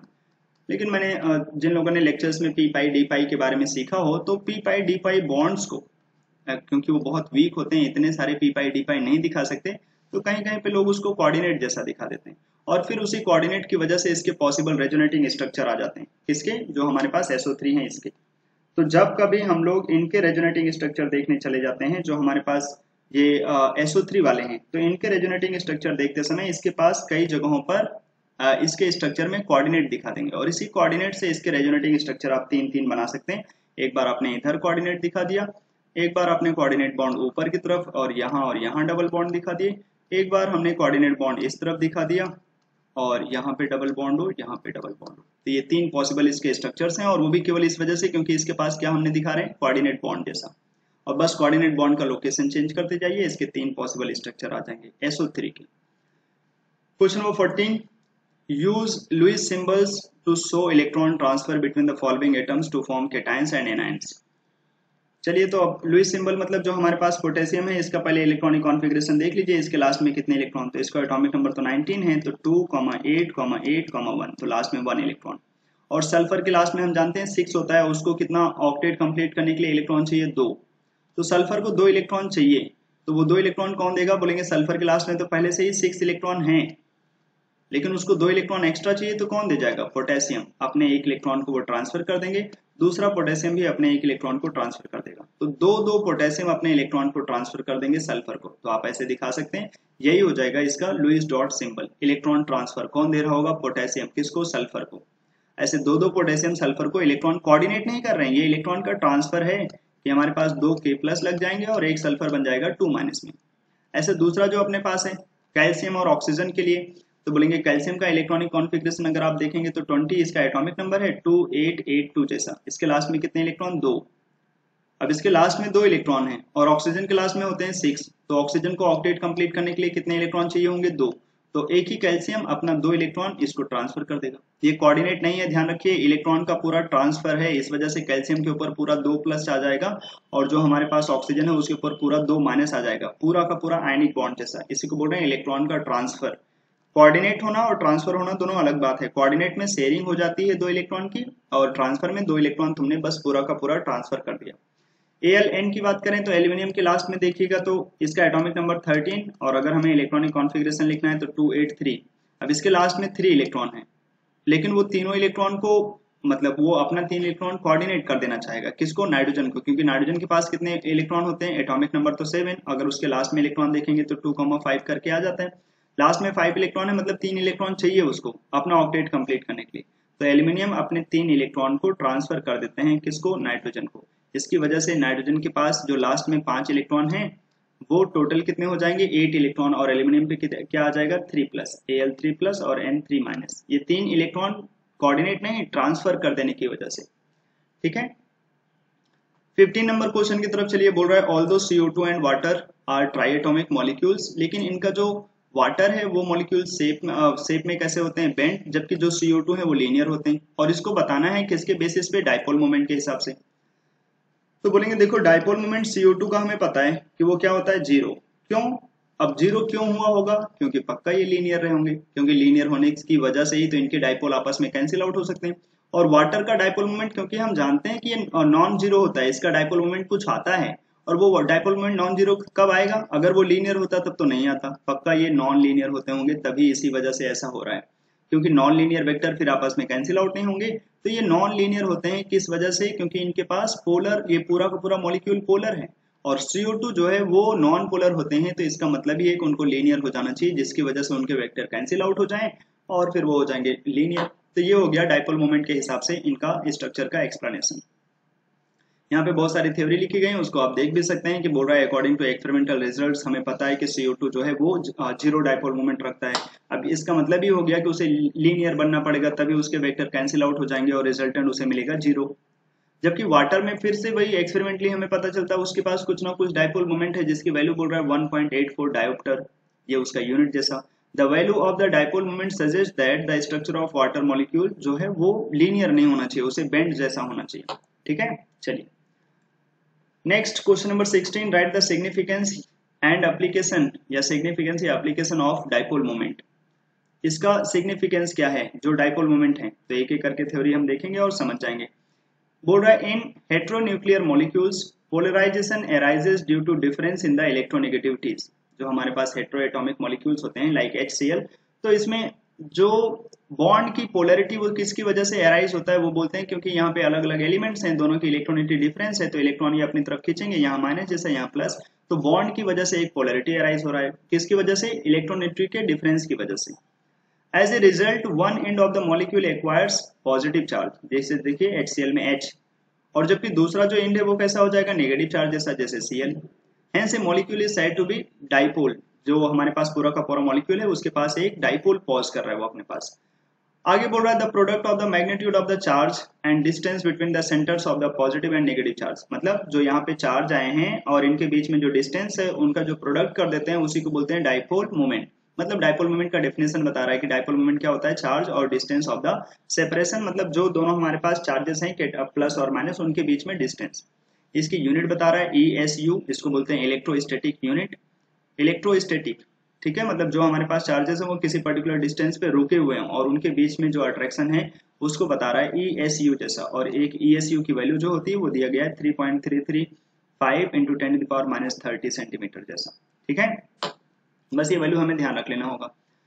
आगे बोल रहा है राइट द, फिर से उसी में ही, dipole moment is measure of polarity of a bond. जो हमारे पास डाइपोल मोमेंट है वो क्या करने के लिए, जो हमारे पास बॉन्ड है वो कितना पोलर है कितना नॉन पोलर है वो देखने के लिए। अगर वो सेम एटम के बीच में बना है तो वो पोलर ही नहीं होगा, तो वो बॉन्ड ही नॉन पोलर हो जाएगा। अगर हमारे पास अलग अलग एटम के बीच में बना है तो पोलर होगा। अब अगर पोलर होगा तो कितना पोलर होगा उसको मेजर करने के लिए हम लोग डाइपोल मोमेंट निकालते हैं। और आगे बोल रहा है कि अगर हमें डाइपोल मोमेंट पता चल जाए तो हम ये भी बता सकते हैं कि उस मॉलिक्यूल में आयनिक कैरेक्टर कितना है, क्योंकि अगर वो 100% डाइपोल रख लेगा तो जैसे NaCl हमें पता है ये आयनिक मॉलिक्यूल्स होते हैं। अब आयनिक मॉलिक्यूल्स होते हैं तो इनके पास डाइपोल बहुत ज्यादा होगा, तो जो भी मॉलिक्यूल जैसे HCl है, अब इसके पास कितना माइनस प्लस होगा वो डिपेंड करेगा कि अगर हमें इसका डाइपोल मोमेंट पता कर पाए कि ऐसे जैसे आयनिक कंपाउंड जैसे NaCl है, अगर हमें इसका डाइपोल मोमेंट पता हो जाए NaCl का कि इसका डाइपोल मोमेंट इतना है और हम HCl का डाइपोल मोमेंट निकाल लें तो हमें पता चल जाएगा कि यार जब एक ही प्लस एक ही माइनस HCl में भी अराइज हो रहा है, एक ही प्लस एक ही माइनस NaCl में भी अराइज हो रहा है, लेकिन NaCl आयनिक है तो उसका डाइपोल मोमेंट कुछ ज्यादा मिलेगा, जबकि जो HCl है वो आयनिक नहीं है तो इसका डाइपोल मोमेंट कुछ कम मिलेगा। तो कितना परसेंट ये आयनिक है वो देखने के लिए हम लोग ये रेफरेंस बना लेते हैं कि 100% आयनिक होता है जैसे NaCl तो उसका डाइपोल मोमेंट इतना है, और HCl में डाइपोल मोमेंट इतना आया into 100, तो यहाँ से पता चल जाता है कि HCl के पास कितना आयनिक कैरेक्टर है। ठीक है, मतलब डाइपोल मोमेंट की हेल्प से हम लोग ये भी बता सकते हैं कि वो मॉलिक्यूल कितना परसेंट आयनिक कैरेक्टर रखता है अपने पास। Define electronegativity, how does it differ from electron gain enthalpy. जो इलेक्ट्रोनेगेटिविटी है उसका मतलब है इलेक्ट्रॉन को अपनी तरफ अट्रैक्ट करने की टेंडेंसी जो बॉन्ड के इलेक्ट्रॉन्स हैं, और जैसे ये वाटर मॉलिक्यूल है तो वाटर में ऑक्सीजन अपनी तरफ इलेक्ट्रॉन अट्रैक्ट करता है क्योंकि जो ऑक्सीजन है उसकी इलेक्ट्रोनिटी थोड़ी सी ज्यादा है as compare to hydrogen. HF में H अपनी तरफ इलेक्ट्रॉन नहीं खींचते, फ्लोरीन अपनी तरफ खींचते हैं क्योंकि फ्लोरीन की इलेक्ट्रोनिटी थोड़ी सी ज्यादा है। लेकिन जो ये इलेक्ट्रोनेगेटिविटी है ना वो हर एक एटम के लिए तो अलग अलग रहता है, और वही एटम जैसे हमारे पास कभी वो ऑर्गेनिक कंपाउंड्स बना दें, कार्बन के लिए कार्बन कार्बन सारे बॉन्ड सिंगल में हो तो कार्बन की इलेक्ट्रोनिटी कुछ और होती, अगर हम उसी कार्बन के बॉन्ड को डबल कर दें तो यही कार्बन की इलेक्ट्रोनिटी कुछ और होती। तो बोलते हैं इलेक्ट्रॉन को अपने तरफ अट्रैक्ट करने की टेंडेंसी उसको बोलते हैं इलेक्ट्रोनेगेटिविटी। और ये इलेक्ट्रोनेगेटिविटी अलग अलग एलिमेंट्स के लिए तो अलग अलग है, लेकिन सेम एलिमेंट्स के लिए भी अलग अलग हो सकता है। ठीक है, और ये इसका इलेक्ट्रोनेगेटिव बोलते हैं कि ये कोई एग्जैक्ट कोई वैल्यू नहीं है, इसको हम लोग हमेशा दूसरे से कंपेयर करते हैं और ये एक नंबर जैसा है कि फ्लोरीन के लिए इलेक्ट्रोनेगेटिविटी का नंबर 4, तो ऑक्सीजन के लिए 3.5, जस्ट एक नंबर हम लोग बना लेते हैं, रिलेटिव नंबर जो एक दूसरे को कंपेयर करता है। How does it differ from electron gain enthalpy? अब इलेक्ट्रॉन गेन इंथैल्पी क्या चीज है? अभी थोड़ी देर पहले हमें देखने को मिला था आयनिक कंपाउंड कैसे बनाते हैं। तो इलेक्ट्रॉन अगर कोई मॉलिक्यूल गेन करेगा और गेन करके जो एनर्जी लिबरेट करेगा या फिर जो हमने एनर्जी देना पड़ा, जरूरी नहीं है कि किसी को एक इलेक्ट्रॉन दे तो इलेक्ट्रॉन गेन करके कुछ एनर्जी लिबरेट करे, हो सकता है वो एनर्जी हमें जबरदस्ती देना पड़े उसको एक इलेक्ट्रॉन देने के लिए। तो बोलते हैं जब एक इलेक्ट्रॉन कोई लेगा और एक इलेक्ट्रॉन लेने से जो उस रिएक्शन का डेल्टा एच आएगा, मतलब जो हमें एनर्जी देना पड़ा या फिर जो एनर्जी हमें मिला, उसी को बोलते हैं इलेक्ट्रॉन गेन इंथैल्पी। ठीक है। अब ये इलेक्ट्रॉन गेन इंथैल्पी अक्सर जो इलेक्ट्रोनेगेटिव एटम होते हैं, जैसे फ्लोरीन बहुत ज्यादा इलेक्ट्रोनेगेटिव है तो वो एक इलेक्ट्रॉन बहुत आराम से ले लेता है, इसके ये इलेक्ट्रॉन गेन करके एनर्जी लिबरेट करते हैं, जो इनका इलेक्ट्रॉन गेन इंथैल्पी है वो नेगेटिव होता है, नेगेटिव इलेक्ट्रॉन गेन इंथैल्पी। अब अगर हम जैसे कंपेयर करते हैं फ्लोरीन, क्लोरीन, ब्रोमीन और आयोडीन का, तो जो इलेक्ट्रॉन गेन इंथैल्पी है इन चारों में सेम जैसा नहीं है। अब इन जनरल जिसकी इलेक्ट्रोनेगेटिविटी ज्यादा होती है ना, उसकी इलेक्ट्रॉन गेन इंथैल्पी भी ज्यादा होती है, लेकिन ये बात भी सही नहीं होती। क्यों? क्योंकि कभी कभी जैसे फ्लोरीन और क्लोरीन में जब हम निकालते हैं, इसमें अगर हम देखते हैं इलेक्ट्रॉन गेन इंथैल्पी का ऑर्डर, तो इलेक्ट्रॉन गेन इंथैल्पी ऐसे आता है, सबसे ज्यादा क्लोरीन का, फिर आता है फ्लोरीन का, फिर आता है ब्रोमीन का और फिर आता है आयोडीन का। और इसमें एक ही चीज का लोचा होता है, वो ये क्योंकि फ्लोरीन बहुत छोटे साइज का है, उसके पास पहले से ही 7 इलेक्ट्रॉन क्लाउड है लास्ट में, और उसको और एक इलेक्ट्रॉन देने जाते हैं तो उसके साइज क्योंकि छोटे हैं और उस वजह से वो 8 इलेक्ट्रॉन क्लाउड उसके अंदर काफी रिपल्सन करते हैं, अच्छे से रह नहीं पाते। तो ये इलेक्ट्रॉन गेन करके एनर्जी लिबरेट करता है लेकिन उतनी नहीं। लेकिन अगर हम सेम काम जब क्लोरीन से बोलते हैं कि क्लोरीन को एक इलेक्ट्रॉन दे दो, क्योंकि क्लोरीन का साइज काफी ज्यादा है, और फिर वो जब एक इलेक्ट्रॉन गेन करते हैं Cl- बनाते हैं, तो उसके अंदर जो 8 इलेक्ट्रॉन होंगे वो आपस में बहुत ज्यादा रिपल्सन नहीं करते, और इसी वजह से क्लोरीन का इलेक्ट्रॉन गेन इंथैल्पी पूरे के पूरे पीरियोडिक टेबल में मैक्सिमम है। सबसे ज्यादा इलेक्ट्रॉन गेन इंथैल्पी अगर किसी का है पूरे के पूरे पीरियोडिक टेबल में, तो वो है क्लोरीन। मतलब नॉर्मली इलेक्ट्रॉन नेगेटिविटी ज्यादा तो इलेक्ट्रॉन गेन इंथैल्पी ज्यादा, जैसे देखो क्लोरीन, ब्रोमीन और आयोडीन में। लेकिन फ्लोरीन और क्लोरीन में फिर से वही साइज का लफड़ा हो गया कि जो फ्लोरीन है वो साइज में कुछ ज्यादा ही छोटा है, और इसकी वजह से पहले से उसके पास 7 इलेक्ट्रॉन है और एक इलेक्ट्रॉन और देने जाते हैं तो उसको इलेक्ट्रॉन लेकर के एनर्जी लिबरेट तो करता है, लेकिन उतना ज्यादा नहीं जितना क्लोरीन करता है। ठीक है।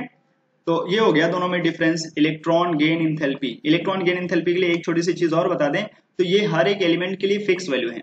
ऐसे नहीं कि हमने फ्लोरीन के लिए अभी इतना निकाला है तो वो इलेक्ट्रॉन गेन इंथैल्पी अलग हो जाएगा, नहीं। बोलते हैं कोई भी गैसियस हमारे पास आयन हो, वो अगर एक इलेक्ट्रॉन गेन करेगा तो जो एनर्जी लिबरेट करेगा उसको बोलते हैं इलेक्ट्रॉन गेन इंथैल्पी। जैसे ये कंडीशन ध्यान रखिए, कोई गैसियस आयन हो, एक इलेक्ट्रॉन गेन करेगा, जो एनर्जी लिबरेट करेगा उसी को बोल रहे हैं इलेक्ट्रॉन गेन इंथैल्पी। देखिए यहाँ पे इतना सारा बड़ा सा थ्योरी लिखा गया, इसको हम लोग फटाफट रीड कर लेते हैं तो हमें कुछ समझ में आ जाएगा। Electronegativity is the ability of an atom in a chemical compound to attract a bond pair of electrons towards itself. मतलब अगर कोई कंपाउंड बन गया है, वहां पे सिग्मा और पाई बॉन्ड तुमने बनाए हैं, तो बॉन्ड के इलेक्ट्रॉन को अपनी तरफ अट्रैक्ट करने की जो टेंडेंसी है उसको बोलते हैं electronegativity. Electronegativity of any given element is not constant. मतलब अगर कोई हमें कार्बन दे दे तो उसकी भी इलेक्ट्रोनेगेटिविटी कांस्टेंट नहीं है, वो कंपाउंड में कैसे उसने बॉन्ड बनाए उसके ऊपर भी डिपेंड करता है। It varies according to the element to which it is bound. किसके साथ वो लगा हुआ है उसके ऊपर भी वो डिपेंड करता है। It is not a measurable quantity, इसको हम लोग मेजर नहीं कर सकते हैं, इसको एक रिलेटिव नंबर से दिखाते हैं। On the other hand electron gain enthalpy is the change of enthalpy that takes place when an electron added to neutral gaseous atom to form an ion. मतलब अगर हमें एक एनायन बनाना हो और एक इलेक्ट्रॉन हम किसी गैसियस एटम को दे दें, तो उस टाइम पे जो एंथैल्पी का चेंज होगा, मतलब जो हीट का चेंज होगा, जो हमने हीट दिया या फिर जो हमें हीट मिला नेट में, उसी को बोलते हैं electron gain enthalpy. It can be negative, positive depending upon whether the electron is added और रिमूव्ड।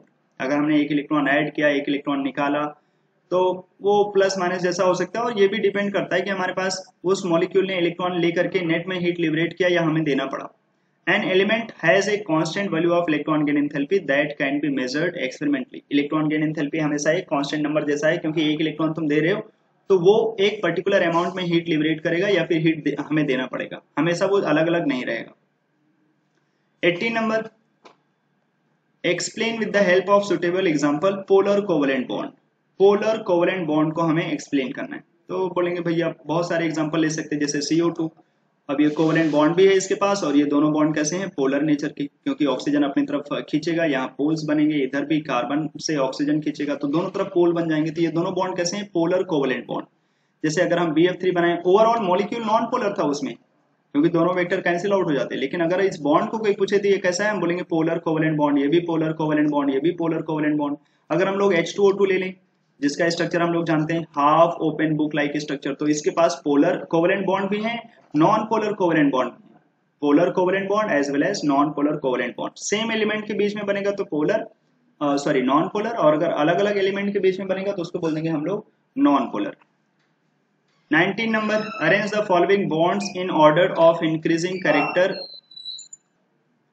चलिए अच्छा, नेक्स्ट क्वेश्चन की तरफ हम लोग चलते हैं। हमसे बोल रहा है arrange the bonds in order of increasing ionic character, ठीक है। अच्छा देखिए, अगर आपका कंसंट्रेशन ब्रेक हो जाता हो तो ये वीडियो छोड़ करके थोड़ी देर रेस्ट कर लीजिए, 5 मिनट का इधर उधर थोड़ा पानी वानी पी लीजिए, फिर ये क्वेश्चंस देखिए, ठीक है। क्योंकि बहुत सारे क्वेश्चन तो थ्योरी से रिलेटेड है, आता है तो फटाफट देख डालिए एक ही साथ, और नहीं आता है तो थोड़ा कंसंट्रेशन में देखिए, बस छोड़ नहीं दीजिएगा, है नहीं तो पता चले 40 क्वेश्चन हमें देखने तो फटाफट के चक्कर में मैंने सारे उड़ा दिए।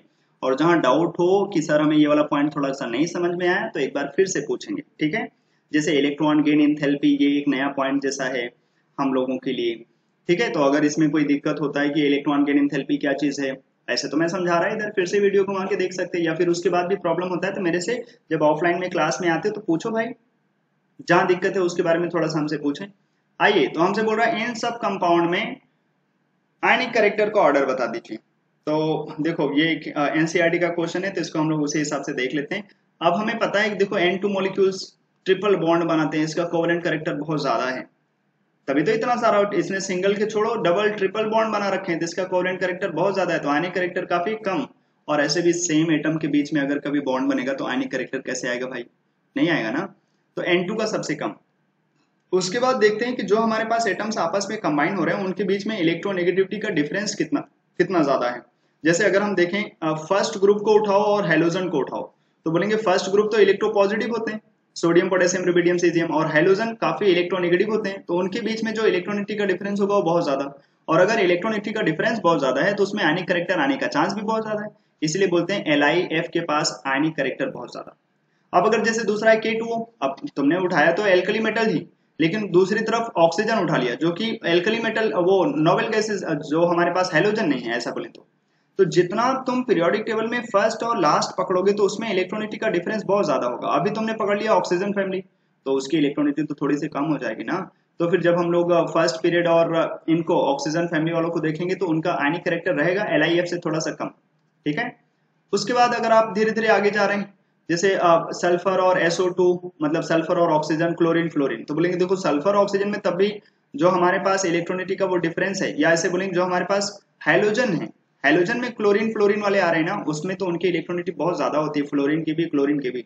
अब उनका डिफरेंस ऐसे यहाँ पे ऑक्सीजन फैमिली में ऑक्सीजन और सल्फर, उनके इलेक्ट्रोनिटी में डिफरेंस ये कितना होगा वो हम लोग ऐसे नहीं समझ सकते। हमें ध्यान रख लेना होगा कि क्लोरीन फ्लोरीन में जो हमारे पास इलेक्ट्रोनिटी का डिफरेंस है वो थोड़ा सा ज्यादा है, इस वजह से इसका आयनिक कैरेक्टर थोड़ा ज्यादा होता है, और SO2 का थोड़ा सा कम। देखिए ये ऑर्डर हम लोग ऐसे खा नहीं सकते हैं, क्योंकि ये ऑर्डर थोड़ा सा कॉम्प्लेक्स जैसा है। अब एनसीईआरटी में दे दिया, लेकिन इसको हमें उन्होंने बस ऐसे दे दिया है कि हमें समझने के लिए कि जो हमारे पास इलेक्ट्रोनिटी का डिफरेंस अगर ज्यादा मिलेगा तो उसका आयनिक कैरेक्टर ज्यादा होगा। जैसे LiF में सबसे ज्यादा दिख रहा है क्योंकि वो फर्स्ट और लास्ट में है, फिर हमें K2O में दिख रहा है क्योंकि पोटेशियम उठाया और उधर से ऑक्सीजन फैमिली, ठीक है। उसके बाद अगर हम देखने जाएंगे तो SO2 और ClF3 दोनों, अब इन दोनों में किसका ज्यादा और किसका कम होगा, तो भाई हेलोजन फैमिली वालों को थोड़ा सा ज्यादा है और SO2 वालों का थोड़ा सा कम। और जो N2 है क्योंकि उसमें तो कोई इलेक्ट्रोनिटी का डिफरेंस ही, दोनों बॉन्ड सेम ही एटम से बने हैं, ट्रिपल ट्रिपल बॉन्ड है, उसका कोवेलेंट कैरेक्टर बहुत ज्यादा है। ये है आयनिक कैरेक्टर का ऑर्डर, थोड़ा सा ध्यान रख लीजिएगा। कैसे कंपेयर किया वो वाली वैल्यू पे देख लीजिएगा। यहाँ पे ऐसे नहीं देख सकते हैं क्योंकि सब कुछ लोग बोलेंगे सर इसमें पोलराइजिंग पावर और ये सब नहीं लगा रहे, कहाँ से लगाएं यार, क्योंकि ना तो कैटायन सब में सेम है ना ही एनायन सब में सेम है, तो जब कैटायन एनायन सब सेम ही नहीं है तो पोलराइजिंग पावर के हिसाब से कैसे काम चलेगा। हाँ LiF और ClF3 में तो लगा सकते थे कि एनायन दोनों में सेम है, कैटायन देख लो तो कैटायन इधर Cl3+ है तो इसका पोलराइजिंग पावर ज्यादा होगा, इसलिए उसका कोवेलेंट कैरेक्टर ज्यादा निकला, आयनिक कैरेक्टर LiF का ज्यादा हो गया। लेकिन और जगहों पे फिर कैसे कंपेयर करोगे। चलिएगा 19 के बाद 20 नंबर पे चलते हैं। बोल रहा है हमारे पास जो एसिडिक एसिड है उसका जो गिवन स्ट्रक्चर है, बोल रहा है वो ये गलत है, सही वाला बताओ फिर। तो चलो भैया सही वाला बता देते हैं। सही वाला एसिटिक एसिड का स्ट्रक्चर हम लोग जानते हैं, 3 3 H बने होंगे, इधर CH3, आगे C डबल बॉन्ड O करके बनाते हैं और OH। उसके बाद आप लोन पेयर को दिखा दीजिए, हर एक ऑक्सीजन के पास 2 2 लोन पेयर होंगे, इस ऑक्सीजन के पास भी 2 लोन पेयर, इस ऑक्सीजन के पास भी 2 लोन पेयर आ जाएंगे, ये बन जाएगा हमारे पास acetic acid. 21 number, apart from tetrahedral geometry another possible geometry of CH4 is square planar. बोल रहा है कि हम जो हमारे पास CH4 मॉलिक्यूल है वो टेट्राहेड्रल भी हो सकता था, स्क्वायर प्लेनर भी हो सकता था। नॉर्मली हम लोग तो इसको टेट्राहेड्रल जैसा ही दिखाते हैं, लेकिन ये टेट्राहेड्रल के बाद एक स्क्वायर प्लेनर ज्योमेट्री भी रख सकता था, लेकिन ये स्क्वायर प्लेनर जैसा हुआ नहीं, ये टेट्राहेड्रल जैसा ही रहा। तो वो थोड़ा सा एक्सप्लेन करके बताइए कि ये स्क्वायर प्लेनर क्यों नहीं हुआ, ऐसा ये पूछ रहा है अपने से। तो बोलेंगे देखो दो चीजें हैं जो इसके लिए, एक तो हम ऐसे बोल सकते हैं कि जब हम इसको टेट्राहेड्रल बनाते हैं तो इसके पास काफी ज्यादा स्टेबिलिटी आती है, क्योंकि ये 4 सिग्मा 0 लोन पे टेट्राहेड्रल जैसा रहेगा, सारे बॉन्ड 109 डिग्री 28 मिनट पे रहेंगे, रिपल्सन काफी कम रहेगा। लेकिन जब हम इसी को CH4 स्क्वायर प्लेनर जैसा बनाएंगे तो इसके बॉन्ड्स काफी पास रहेंगे एक दूसरे के, 90 डिग्री एंगल पे रहेंगे, उसकी वजह से जो बॉन्ड में रिपल्सन होगा वो थोड़ा सा ज्यादा रहेगा।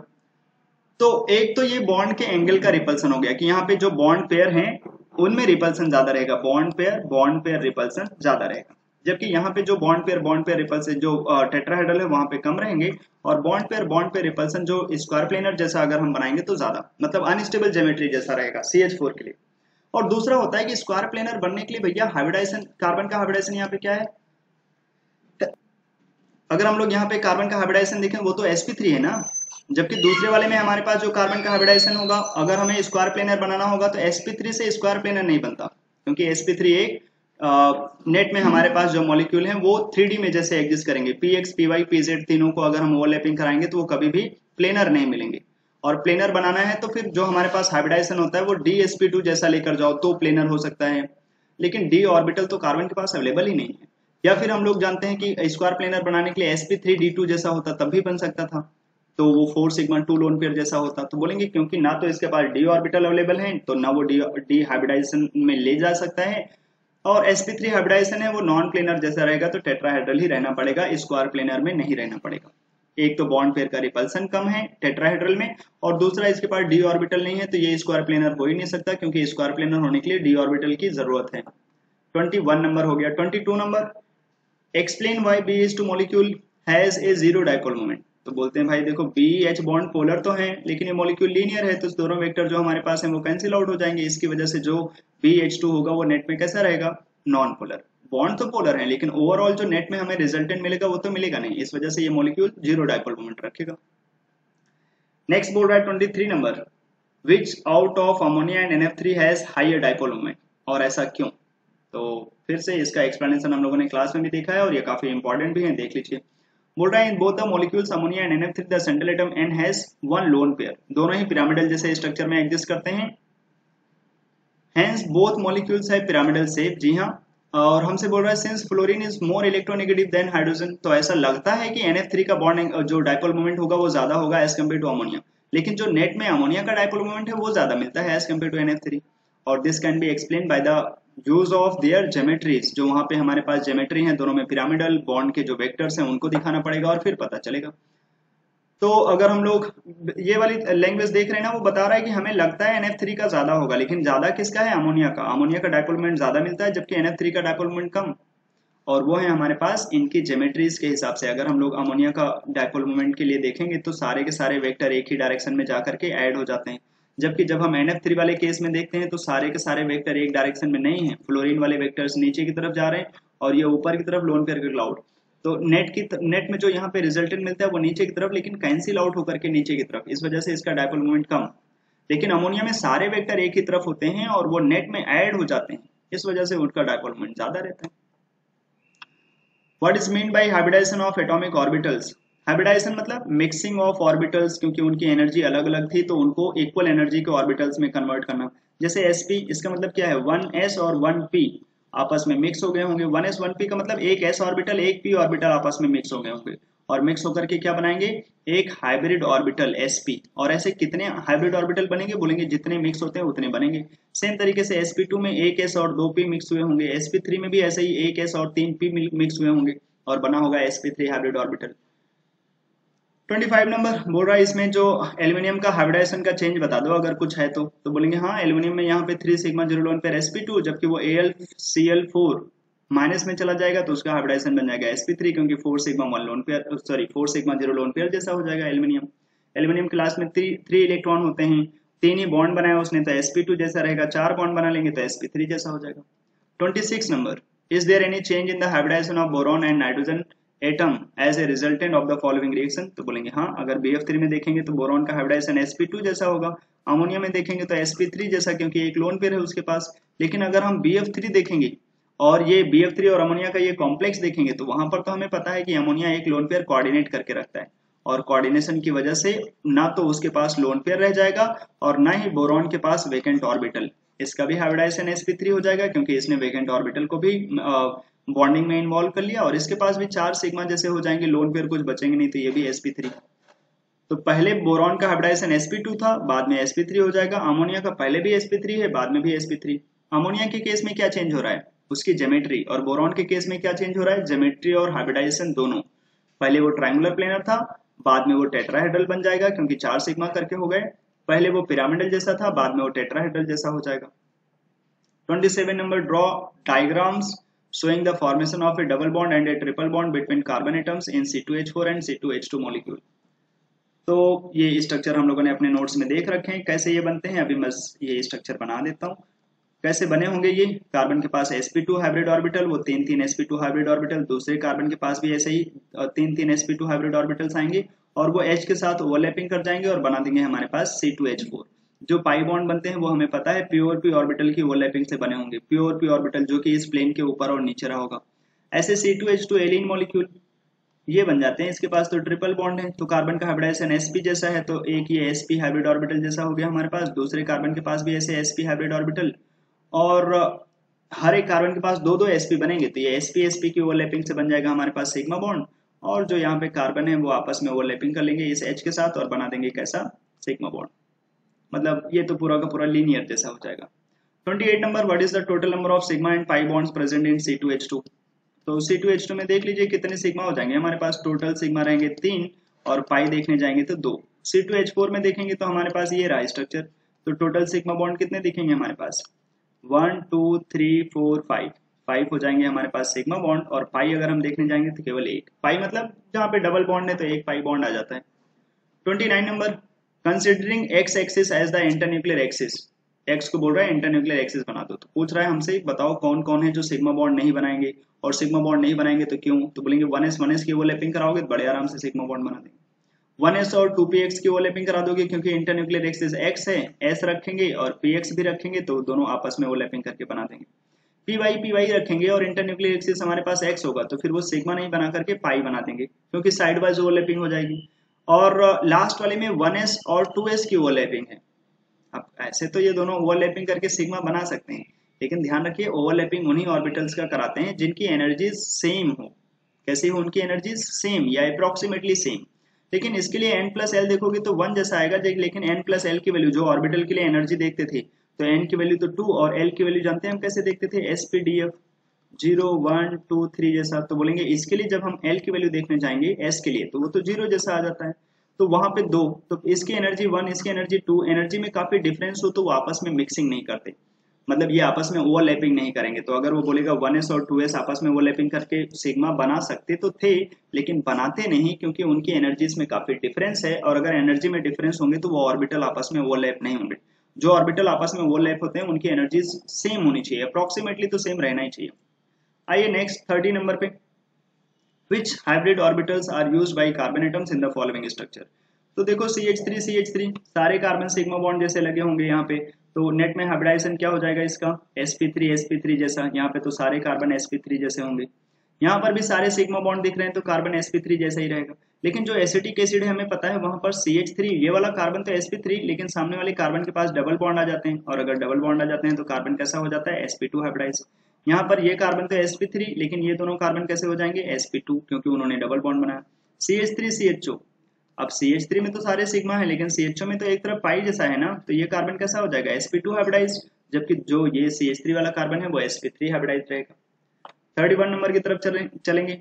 What do you understand by bond pairs and lone pairs of electrons, और बोल रहा है हमसे एग्जांपल से बता दीजिए। तो बोलेंगे देखो बॉन्ड पेयर और लोन पेयर मतलब जो बॉन्ड में इलेक्ट्रॉन है उन्हें बॉन्ड पेयर, और जो बॉन्ड में इलेक्ट्रॉन नहीं है और पेयर जैसे बच गए हैं और वैलेंस इलेक्ट्रॉन के पार्ट थे तो उन्हीं को बोल देते हैं लोन पेयर। जैसे हमारे पास ClF3 है तो हम बोलेंगे ClF3 का अगर हम लोग स्ट्रक्चर बनाते हैं तो वो कैसा होता है, टी शेप जैसे आ जाते हैं, एक फ्लोरीन इक्वेटोरियल पे लगे होंगे और दो एक्सियल पे। अब इसके पास दो लोन पेयर भी बच जाते हैं क्योंकि क्लोरीन के लास्ट में 7 है, तो जो ये दो इलेक्ट्रॉन बच गए हैं इन्हीं को क्या बोल देते हैं, इनको बोल देते हैं बॉन्ड, इनको बोल देते हैं हम लोग लोन पेयर। और जो ये बॉन्ड में इलेक्ट्रॉन चले गए हैं दो दो, हर एक बॉन्ड में जो इलेक्ट्रॉन इन्वॉल्व है उन्हीं को बोल देते हैं बॉन्ड पेयर। तो इसके पास बॉन्ड पेयर कोई पूछेगा तो बोलेंगे 3, और अगर कोई पूछेगा लोन पेयर बता दो तो बोलेंगे 2। जैसे अगर हमारे पास PCl5 हो तो बोलेंगे यहाँ पर तो सारे के सारे बॉन्ड में चले जाते हैं तो 5 हमारे पास बॉन्ड पेयर मिलेंगे। और अगर हमसे कोई पूछेगा लोन पेयर कितने फॉस्फोरस के पास तो बोलेंगे फॉस्फोरस के पास तो lone pair 0। Overall lone pair है लेकिन फॉस्फोरस के पास तो कोई लोन पेयर नहीं। ऐसे वाटर से अगर कोई पूछ लेता जो बहुत ज्यादा कॉमन ही है तो इसके पास बोलेगा 2 सिग्मा बॉन्ड है तो 2 हो जाएंगे हमारे पास बॉन्ड पेयर और 2 हमारे पास बच जाएंगे लोन पेयर। सेम अमोनिया के पास अगर हम देखने जाएंगे तो बोलेगा हमारे पास 3 बॉन्ड पेयर हैं और एक लोन पेयर है हमारे पास। तो बहुत सारे ऐसे मॉलिक्यूल का एग्जांपल हम लोग ले सकते हैं जहां पे बॉन्ड पेयर और लोन पेयर बता सकते हैं। Distinguish between sigma and pi bond, sigma और पाई बॉन्ड को हम लोग देखते हैं डिफरेंस इन लोगों में। तो बोलेंगे ठीक है भाई सिग्मा और पाई बॉन्ड में डिफरेंस, सिग्मा बॉन्ड और पाई बॉन्ड। सिग्मा बोल रहा है it is found by the end to end overlapping of orbitals, हाँ हेड टू हेड ओवरलैपिंग या एंड टू एंड ओवरलैपिंग से बनते हैं सिग्मा बॉन्ड। और जबकि जो पाई बॉन्ड है वो साइड वाइज ओवरलैपिंग से बनते हैं जिसको बोल रहा है लेटरल ओवरलैप ऑफ ऑर्बिटल्स। दूसरे नंबर में बोल रहा है the orbitals involve in the overlapping are SS PP या फिर SP जैसे हो सकते हैं। जबकि जब जो हमारे पास पाई बॉन्ड बनते हैं या तो वो PP के साथ बनते हैं या फिर DD के साथ। नॉर्मली PP जो पाई बॉन्ड बनाते हैं P और P ऑर्बिटल्स आपस में साइड वाइज ओवरलैपिंग करके। अक्सर सिग्मा बॉन्ड स्ट्रॉन्ग होते हैं जबकि पाई बॉन्ड वीक नेचर के होते हैं क्योंकि वो डीलोकलाइज होते रहते हैं। नेक्स्ट बोल रहा है the electron cloud is symmetrical about line joining the nuclei of two, जो हमारे पास जो ऑर्बिटल्स हैं वो जो आपस में आएंगे और एक दूसरे से ओवरलैपिंग करेंगे तो उसके बाद जो सिग्मा बॉन्ड बनेगा वो सिमेट्रिकल नेचर के रहते हैं। लेकिन जो यहाँ पे बोल रहा है इलेक्ट्रॉन क्लाउड जो दो न्यूक्लियाई होते हैं उनके सेंटर के हिसाब से वो सिमेट्रिकल नहीं है। ठीक है। ई नंबर बोल रहा है कि हमसे it consist of 1 electron cloud which is symmetrical about the internuclear axis. जो हमारे पास इलेक्ट्रॉन क्लाउड यहाँ पे इंटरन्यूक्लियर एक्सिस के अबाउट देखते हैं तो जो इंटरन्यूक्लियर एक्सिस बनाएंगे उसके अबाउट वो पूरा का पूरा इलेक्ट्रॉन क्लाउड सिमेट्रिकल जैसे रहेंगे। लेकिन यहाँ पे क्या है, एक मतलब ये बोल रहा है कि जो हमारे पास एक इलेक्ट्रॉन क्लाउड है वो इसी के एक्सिस के अबाउट सिमेट्रिकल जैसे हैं। सिमेट्रिकल यहाँ भी रहते हैं लेकिन वो दो इलेक्ट्रॉन क्लाउड, एक दो इलेक्ट्रॉन क्लाउड कभी ऊपर बनेंगे कभी दो इलेक्ट्रॉन क्लाउड नीचे बनेंगे। फ्री रोटेशन और सिग्मा बॉन्ड इज पॉसिबल, ये हम लोग कभी पढ़ेंगे। कन्फर्मर जो कि एक तरीके का आइसोमेरिज्म जैसा पार्ट है। तो कन्फर्मर का मतलब होता है कि जब हम लोग कभी सिग्मा बॉन्ड के अबाउट देखते हैं तो सिग्मा बॉन्ड के अबाउट रोटेशन फ्री रहता है, जबकि जो हमारे पास पाई बॉन्ड होते हैं पाई बॉन्ड की वजह से अक्सर रोटेशन फ्री नहीं होता है। इसी वजह से तुम इसके अबाउट GI देख पाते हो कि मॉलिक्यूल्स को अगर हम ऐसे पाई बॉन्ड में दिखाएंगे तो एक तरीके का फॉर्म हो गया, दूसरे तरीके से जैसे cis two butene trans two butene हम लोगों ने देखा है ना, मतलब हम ऐसे दिखाते हैं तो ये दोनों डिफरेंट चीजें हैं। लेकिन अगर हमारे पास सिग्मा ही बॉन्ड होता तो सिग्मा बॉन्ड बन करे तुम ऐसे दिखा देते, या फिर लोग इसको स्ट्रेट लाइन में दिखा देते हैं 4 कार्बन, क्योंकि ये रोटेशन फ्री जैसा है, जैसे मन करे वैसे दिखा दो। है सारे टेट्राहेड्रल लेकिन दिखाने के लिए वो सब सेम जैसे रहते हैं। अब जब हम लोग यही डबल बॉन्ड लगा देते हैं तो रोटेशन फिक्स हो जाता है, ऐसे दिखाए तो सिस, ऐसे दिखाए तो ट्रांस। तो पाई बॉन्ड के अबाउट हमेशा रोटेशन फिक्स जैसा। 33 number, explain the formation of H2 molecule on the basis of valence bond theory. तो बोल रहा है कि वैलेंस बॉन्ड थ्योरी जो आपस में मॉलिक्यूल्स मिलकर के बॉन्ड बना देते हैं तो वो कैसे बना होगा, H2 मॉलिक्यूल कैसे बना होगा। तो बोलेंगे देखो दो H एटम जब एक दूसरे की तरफ अट्रैक्ट आएंगे तो कैसे, क्योंकि उन दोनों को मिलकर के बॉन्ड बनाना है तो क्या चल रहा होगा जब दो एटम्स एक दूसरे की तरफ अप्रोच कर रहे होंगे। तो बोलेंगे कुछ चीजें तो आपस में अट्रैक्ट करती हैं और कुछ चीजें आपस में रिपेल करती हैं। क्योंकि हम जानते हैं बॉन्ड बन रहा है इसका मतलब है कि जो अट्रैक्ट करने वाली चीजें हैं वो ज्यादा है, नेट में अट्रैक्टिव फोर्सेस ज्यादा होंगे अपने पास। तो बोलते हैं अट्रैक्ट कौन करेगा, हम बोलेंगे एक एटम का न्यूक्लियस और दूसरे का इलेक्ट्रॉन। इसका जो न्यूक्लियस है जहां पे प्लस चार्ज है वो दूसरे के इलेक्ट्रॉन को अपनी तरफ अट्रैक्ट करेगा। सेम इसका भी न्यूक्लियस दूसरे के इलेक्ट्रॉन को अट्रैक्ट करेगा। और दूसरा पॉइंट क्या है, nucleus of one atom and electron of another atom. ये तो वही बात हो गई, दोनों स्टेटमेंट सेम ही बोल रहा है।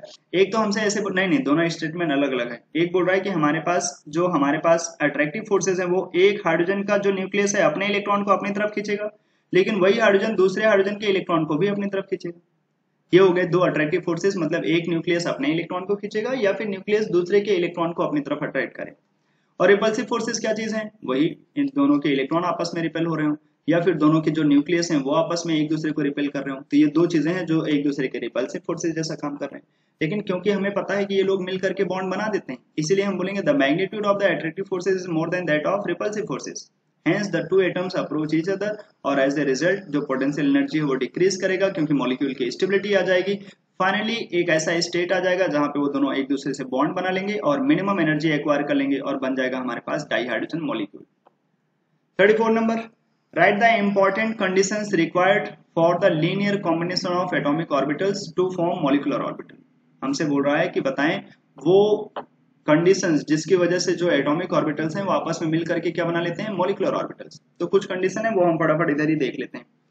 क्या बोल रहा है, the given conditions should be satisfied by atomic orbitals to form molecular orbital. हम जानते हैं ना s और s आपस में ओवरलैपिंग करेंगे तो सिग्मा बनाएंगे, सिग्मा 1s स्टार, तो उसी की बात कर रहा है कि ये तो एटॉमिक ऑर्बिटल थे, मिल करके मॉलिक्यूलर ऑर्बिटल बना देंगे। तो कब कब ऐसा होगा, तो फर्स्ट कंडीशन है the combining atomic orbitals must have same या फिर नियरली सेम एनर्जी। बताया था ना वो 1s के साथ ओवरलैपिंग करना चाहेगा, 1s 2s के साथ ओवरलैपिंग नहीं करना चाहेंगे क्योंकि उनकी एनर्जीज में डिफरेंस होगा। ये हो गया first point. Second, the combining atomic orbitals must have proper orientation to ensure that the overlap is maximum.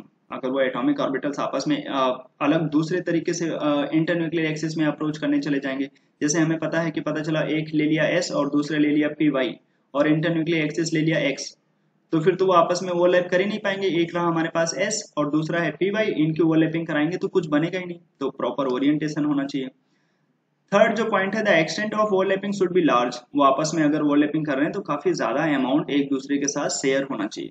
ठीक है, ये हो गए हमारे पास तीन इंपॉर्टेंट पॉइंट्स जो आपस में उनको ये कंडीशन सेटिस्फाई करना होगा अगर वो एक दूसरे के साथ एटॉमिक ऑर्बिटल्स मिल करके मॉलिक्यूलर ऑर्बिटल बनाना चाहते हैं। क्या क्या चीजें, उनकी एनर्जीज लगभग सेम होनी चाहिए, उनकी एनर्जी सेम होने के बाद उनका ओरिएंटेशन ठीक होना चाहिए जब वो ओवरलैपिंग करने जाएंगे, और ओवरलैपिंग करने के बाद जो प्रॉपर ओवरलैपिंग होने के बाद जो एरिया बनेगा वो काफी ज्यादा होना चाहिए, जिसी को बोल रहा है वो एक्सटेंट ऑफ ओवरलैपिंग। 35 नंबर बोल रहा है मॉलिक्यूलर ऑर्बिटल थ्योरी का यूज करो और बताओ ये एग्जिस्ट नहीं करता। तो बोलेंगे देखो बेरिलियम मॉलिक्यूल के बारे में अगर हम देखने जाएंगे तो बेरिलियम का जो बॉन्ड ऑर्डर है वो तो 0 हो जाता है, क्योंकि बेरिलियम B2 करके तुम बोल रहे हो, इसके पास टोटल इलेक्ट्रॉन 8 होंगे, तो जब हम इसका इलेक्ट्रॉनिक कॉन्फ़िगरेशन लिखेंगे मॉलिक्यूलर ऑर्बिटल कॉन्फ़िगरेशन, तो sigma 1s star, sigma 2s और सिग्मा 2s स्टार जैसा लिख लेंगे, जिसको हम लोग ऐसे भी लिख सकते थे bonding anti bonding bonding anti bonding बाबा करके। तो इसके पास 8 इलेक्ट्रॉन है, 1 2 3 4 5 6 7 8 इलेक्ट्रॉन हो गए, 4 बॉन्डिंग में और 4 ही एंटी बॉन्डिंग में। और अगर हमारे पास bonding electron anti bonding electron के सेम हो जाते हैं तो वो मॉलिक्यूल बहुत अनस्टेबल होते हैं, इतने अनस्टेबल कि हम बोल सकते हैं कि वो एग्जिस्ट नहीं करेंगे। अगर कभी बॉन्डिंग इलेक्ट्रॉन ज्यादा होते हैं तो वो मॉलिक्यूल स्टेबल नेचर के होते हैं और वो मॉलिक्यूल एग्जिस्ट कर जाते हैं।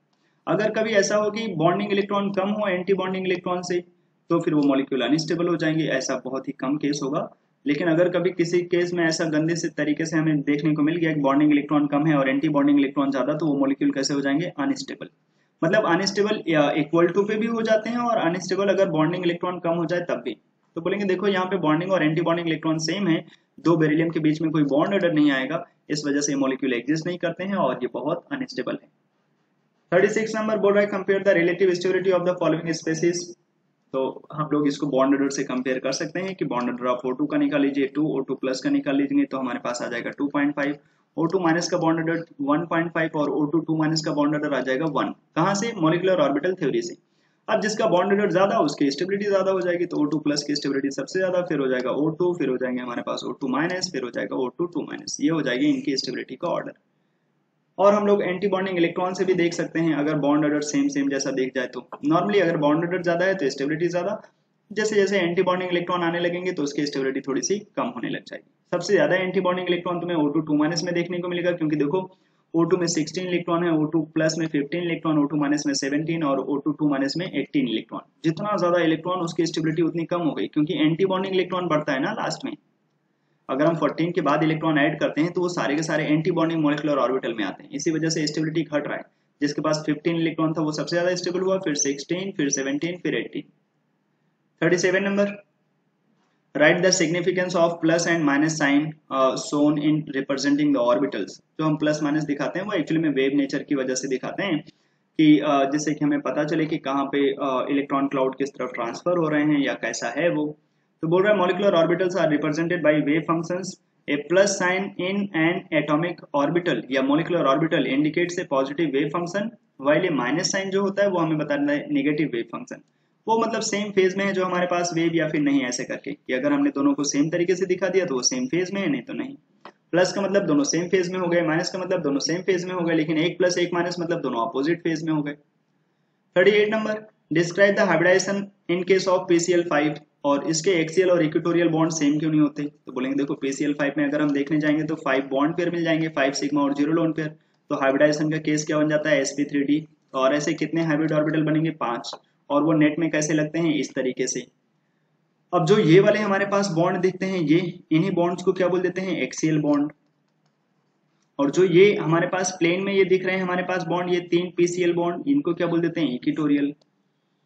और कौन से बॉन्ड ज्यादा स्ट्रांग होते हैं? इक्वेटोरियल वाले बॉन्ड ज्यादा स्ट्रांग होते हैं, जबकि एक्सियल वाले थोड़े से वीक नेचर के होते हैं। और ऐसा क्यों? सारे बॉन्ड सेम लेंथ के क्यों नहीं है? क्योंकि जो हमारे पास एक्सियल बॉन्ड हैं उनको ये जो 3 इक्वेटोरियल बॉन्ड हैं उनके बॉन्ड के जो इलेक्ट्रॉन क्लाउड हैं उनको काफी ज्यादा रिपल्सन देते हैं। क्यों? क्योंकि जो ये हमारे पास 3 PCl बॉन्ड हैं इक्वेटोरियल पे जो लगे हैं, ये एक्सियल वालों के साथ कितना एंगल रख रहे होंगे? उनके साथ इनका एंगल होगा 90 डिग्री। और इसी वजह से ये इनको ज्यादा रिपल्सन देते हैं, और रिपल्सन होने की वजह से ये बॉन्ड थोड़े से पीछे चले जाते हैं। इसका बॉन्ड लेंथ थोड़ा सा ज्यादा होता है एक्सेल वालों का, इसीलिए ये बॉन्ड थोड़े वीक हो जाते हैं। हाइब्रिडाइजेशन भी पता चल गया और ये भी पता चल गया कि ये मॉलिक्यूल क्यों अनस्टेबल जैसे हैं। 39 नंबर बोल रहा है डिफाइन हाइड्रोजन बॉन्ड। अब हाइड्रोजन बॉन्डिंग क्या चीज है हम लोग जानते हैं, स्ट्रॉन्ग डाइपोल डाइपोल अट्रैक्शन, उसी को बोल देते हैं हाइड्रोजन बॉन्डिंग। और पूछ रहा है क्या ये वन डबल अट्रैक्शन फोर्सेस से अच्छा होता है? तो काफी हद तक तो केसेस में ये ऐसा रहता है कि हाइड्रोजन बॉन्डिंग जो है वन डबल फोर्सेस से अच्छे होते हैं, लेकिन सब जगह ऐसा नहीं बोल सकते। मैंने क्लास के लेक्चर्स में आप लोगों को बताया भी होगा कि कभी कभी हाइड्रोजन बॉन्डिंग, जैसे अमोनिया के केस में अगर हम लोग हाइड्रोजन बॉन्डिंग ले लेते हैं तो इसका अट्रैक्टिव फोर्स अगर सबसे ज्यादा होता है तो इसका बॉइलिंग पॉइंट भी सबसे ज्यादा होना चाहिए था। लेकिन इसका बॉइलिंग पॉइंट हम लोगों ने देखा था कि ये फॉस्फीन और आर्सेन से तो ज्यादा था, जो ये चीज एक्सप्लेन कर रहा है कि वन डबल फोर्सेस से अच्छा है ये। लेकिन SbH3 और BiH3 से कम भी था। मतलब यहाँ से ये भी पता चल गया कि वन डबल फोर्सेस कभी कभी जीत भी सकते हैं, कभी कभी हार भी सकते हैं। लेकिन अगर इन जनरल तुम हमसे एक स्टेटमेंट जानना चाहोगे तो बोल सकते हैं कि हाँ, काफी हद तक जो हाइड्रोजन बॉन्डिंग है वो वन डबल फोर्सेस से अच्छे होते हैं, अच्छे strong dipole dipole attractive forces हैं। तो बोल सकते हैं कि hydrogen bonds are stronger than as compare to van डबल फोर्सेस। लेकिन सब जगह पे ये बोलना सही नहीं है। वन डबल वाल्स होगा यहाँ पे स्पेलिंग थोड़ा सा WAALS। चलिए, हाइड्रोजन बॉन्डिंग हम लोग जानते हैं दो तरीके के होते हैं। कौन कौन सी? इंट्रा और इंटर। कभी कभी कुछ मॉलिक्यूल्स में, जैसे वाटर मॉलिक्यूल आपस में हाइड्रोजन बॉन्डिंग करते हैं तो कैसा होता है? इंटर। HF मॉलिक्यूल कैसे करते हैं? इंटर। लेकिन जब इंट्रा और इंटर की बात करना चाहते हैं तो हमें ऑर्गेनिक मॉलिक्यूल्स देखने पड़ते हैं। जैसे हमारे पास ऑर्थो नाइट्रोफिनॉल, तो वो अंदर ही अंदर हाइड्रोजन बॉन्डिंग कर जाते हैं, तो इनको बोल देते हैं ये इंट्रा कर रहे हैं, जिसकी वजह से इसका बॉइलिंग पॉइंट कम हो जाता है।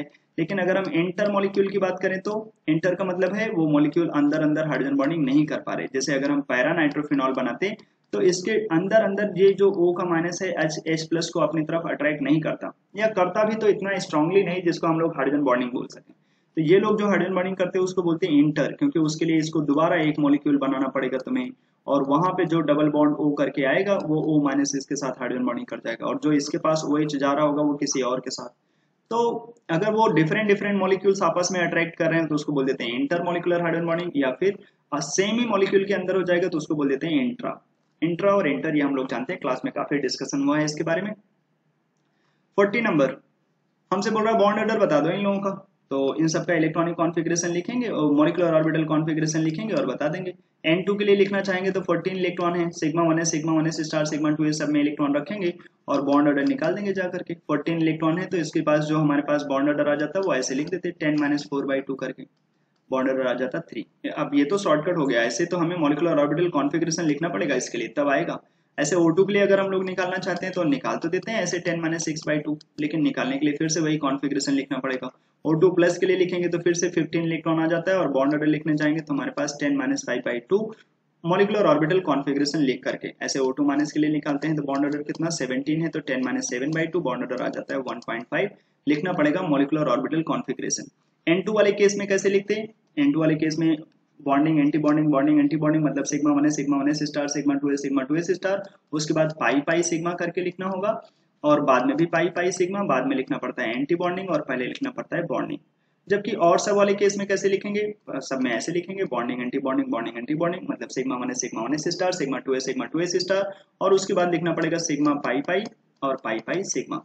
इसका मतलब हो गया कि ये मिक्सिंग वाला केस नहीं है। मिक्सिंग वाला केस मतलब मॉलिक्यूल्स के जो ऑर्बिटल्स हैं, एटम के जो ऑर्बिटल्स हैं, वो आपस में मिक्स हो जाते हैं कभी कभी और कभी कभी नहीं मिक्स होते। तो हम बोलते हैं कि अप टू नाइट्रोजन जो एटॉमिक ऑर्बिटल्स हैं उनकी एनर्जीज में डिफरेंस कम रहता है, तो थोड़े थोड़े मिक्स हो जाते हैं, जिसकी वजह से इनका जो नेट में जो ऑर्डर आता है वो कुछ इस तरीके से रहता है। तो 14 इलेक्ट्रॉन की फिलिंग कर देते हैं, 1 2 3 4 5 6 7 8 9 10 11 12 ऐसे करके आ जाता है। और फिर 13 14 इसके पास 2 पाई और एक सिग्मा करके बॉन्ड बन जाते हैं N2 के पास। ऐसे O2 के पास देख लेंगे सबको ये दिखा करके, तो ये हो जाएगा इसका बॉन्ड ऑर्डर। ठीक है, बॉन्ड ऑर्डर को डिफाइन भी कर दिया है यहाँ पर क्या होते हैं बॉन्ड ऑर्डर, और ये भी बता दिया है कि कब वो बॉन्ड ऑर्डर ज्यादा मॉलिक्यूल स्टेबल हो जाएंगे, कब वो अनस्टेबल हो जाएंगे, यहाँ पे लिखा गया है, देख लीजिएगा। तो केमिकल बॉन्डिंग का ये लेक्चर हो गया खत्म, जो एनसीईआरटी के सॉल्यूशन के ऊपर था। ठीक है, कहीं अगर डाउट है तो बोल सकते हैं, और कहीं कोई प्रॉब्लम है तो कांटेक्ट भी कर सकते हैं मेरे से। और देखते रहें ये लेक्चर्स। ये केमिकल बॉन्डिंग ओवर हो गया, अभी आप लोगों के क्लास में कुछ नए लेक्चर्स स्टार्ट होंगे। चलिए इस लेक्चर में इतना रखते हैं, बाय।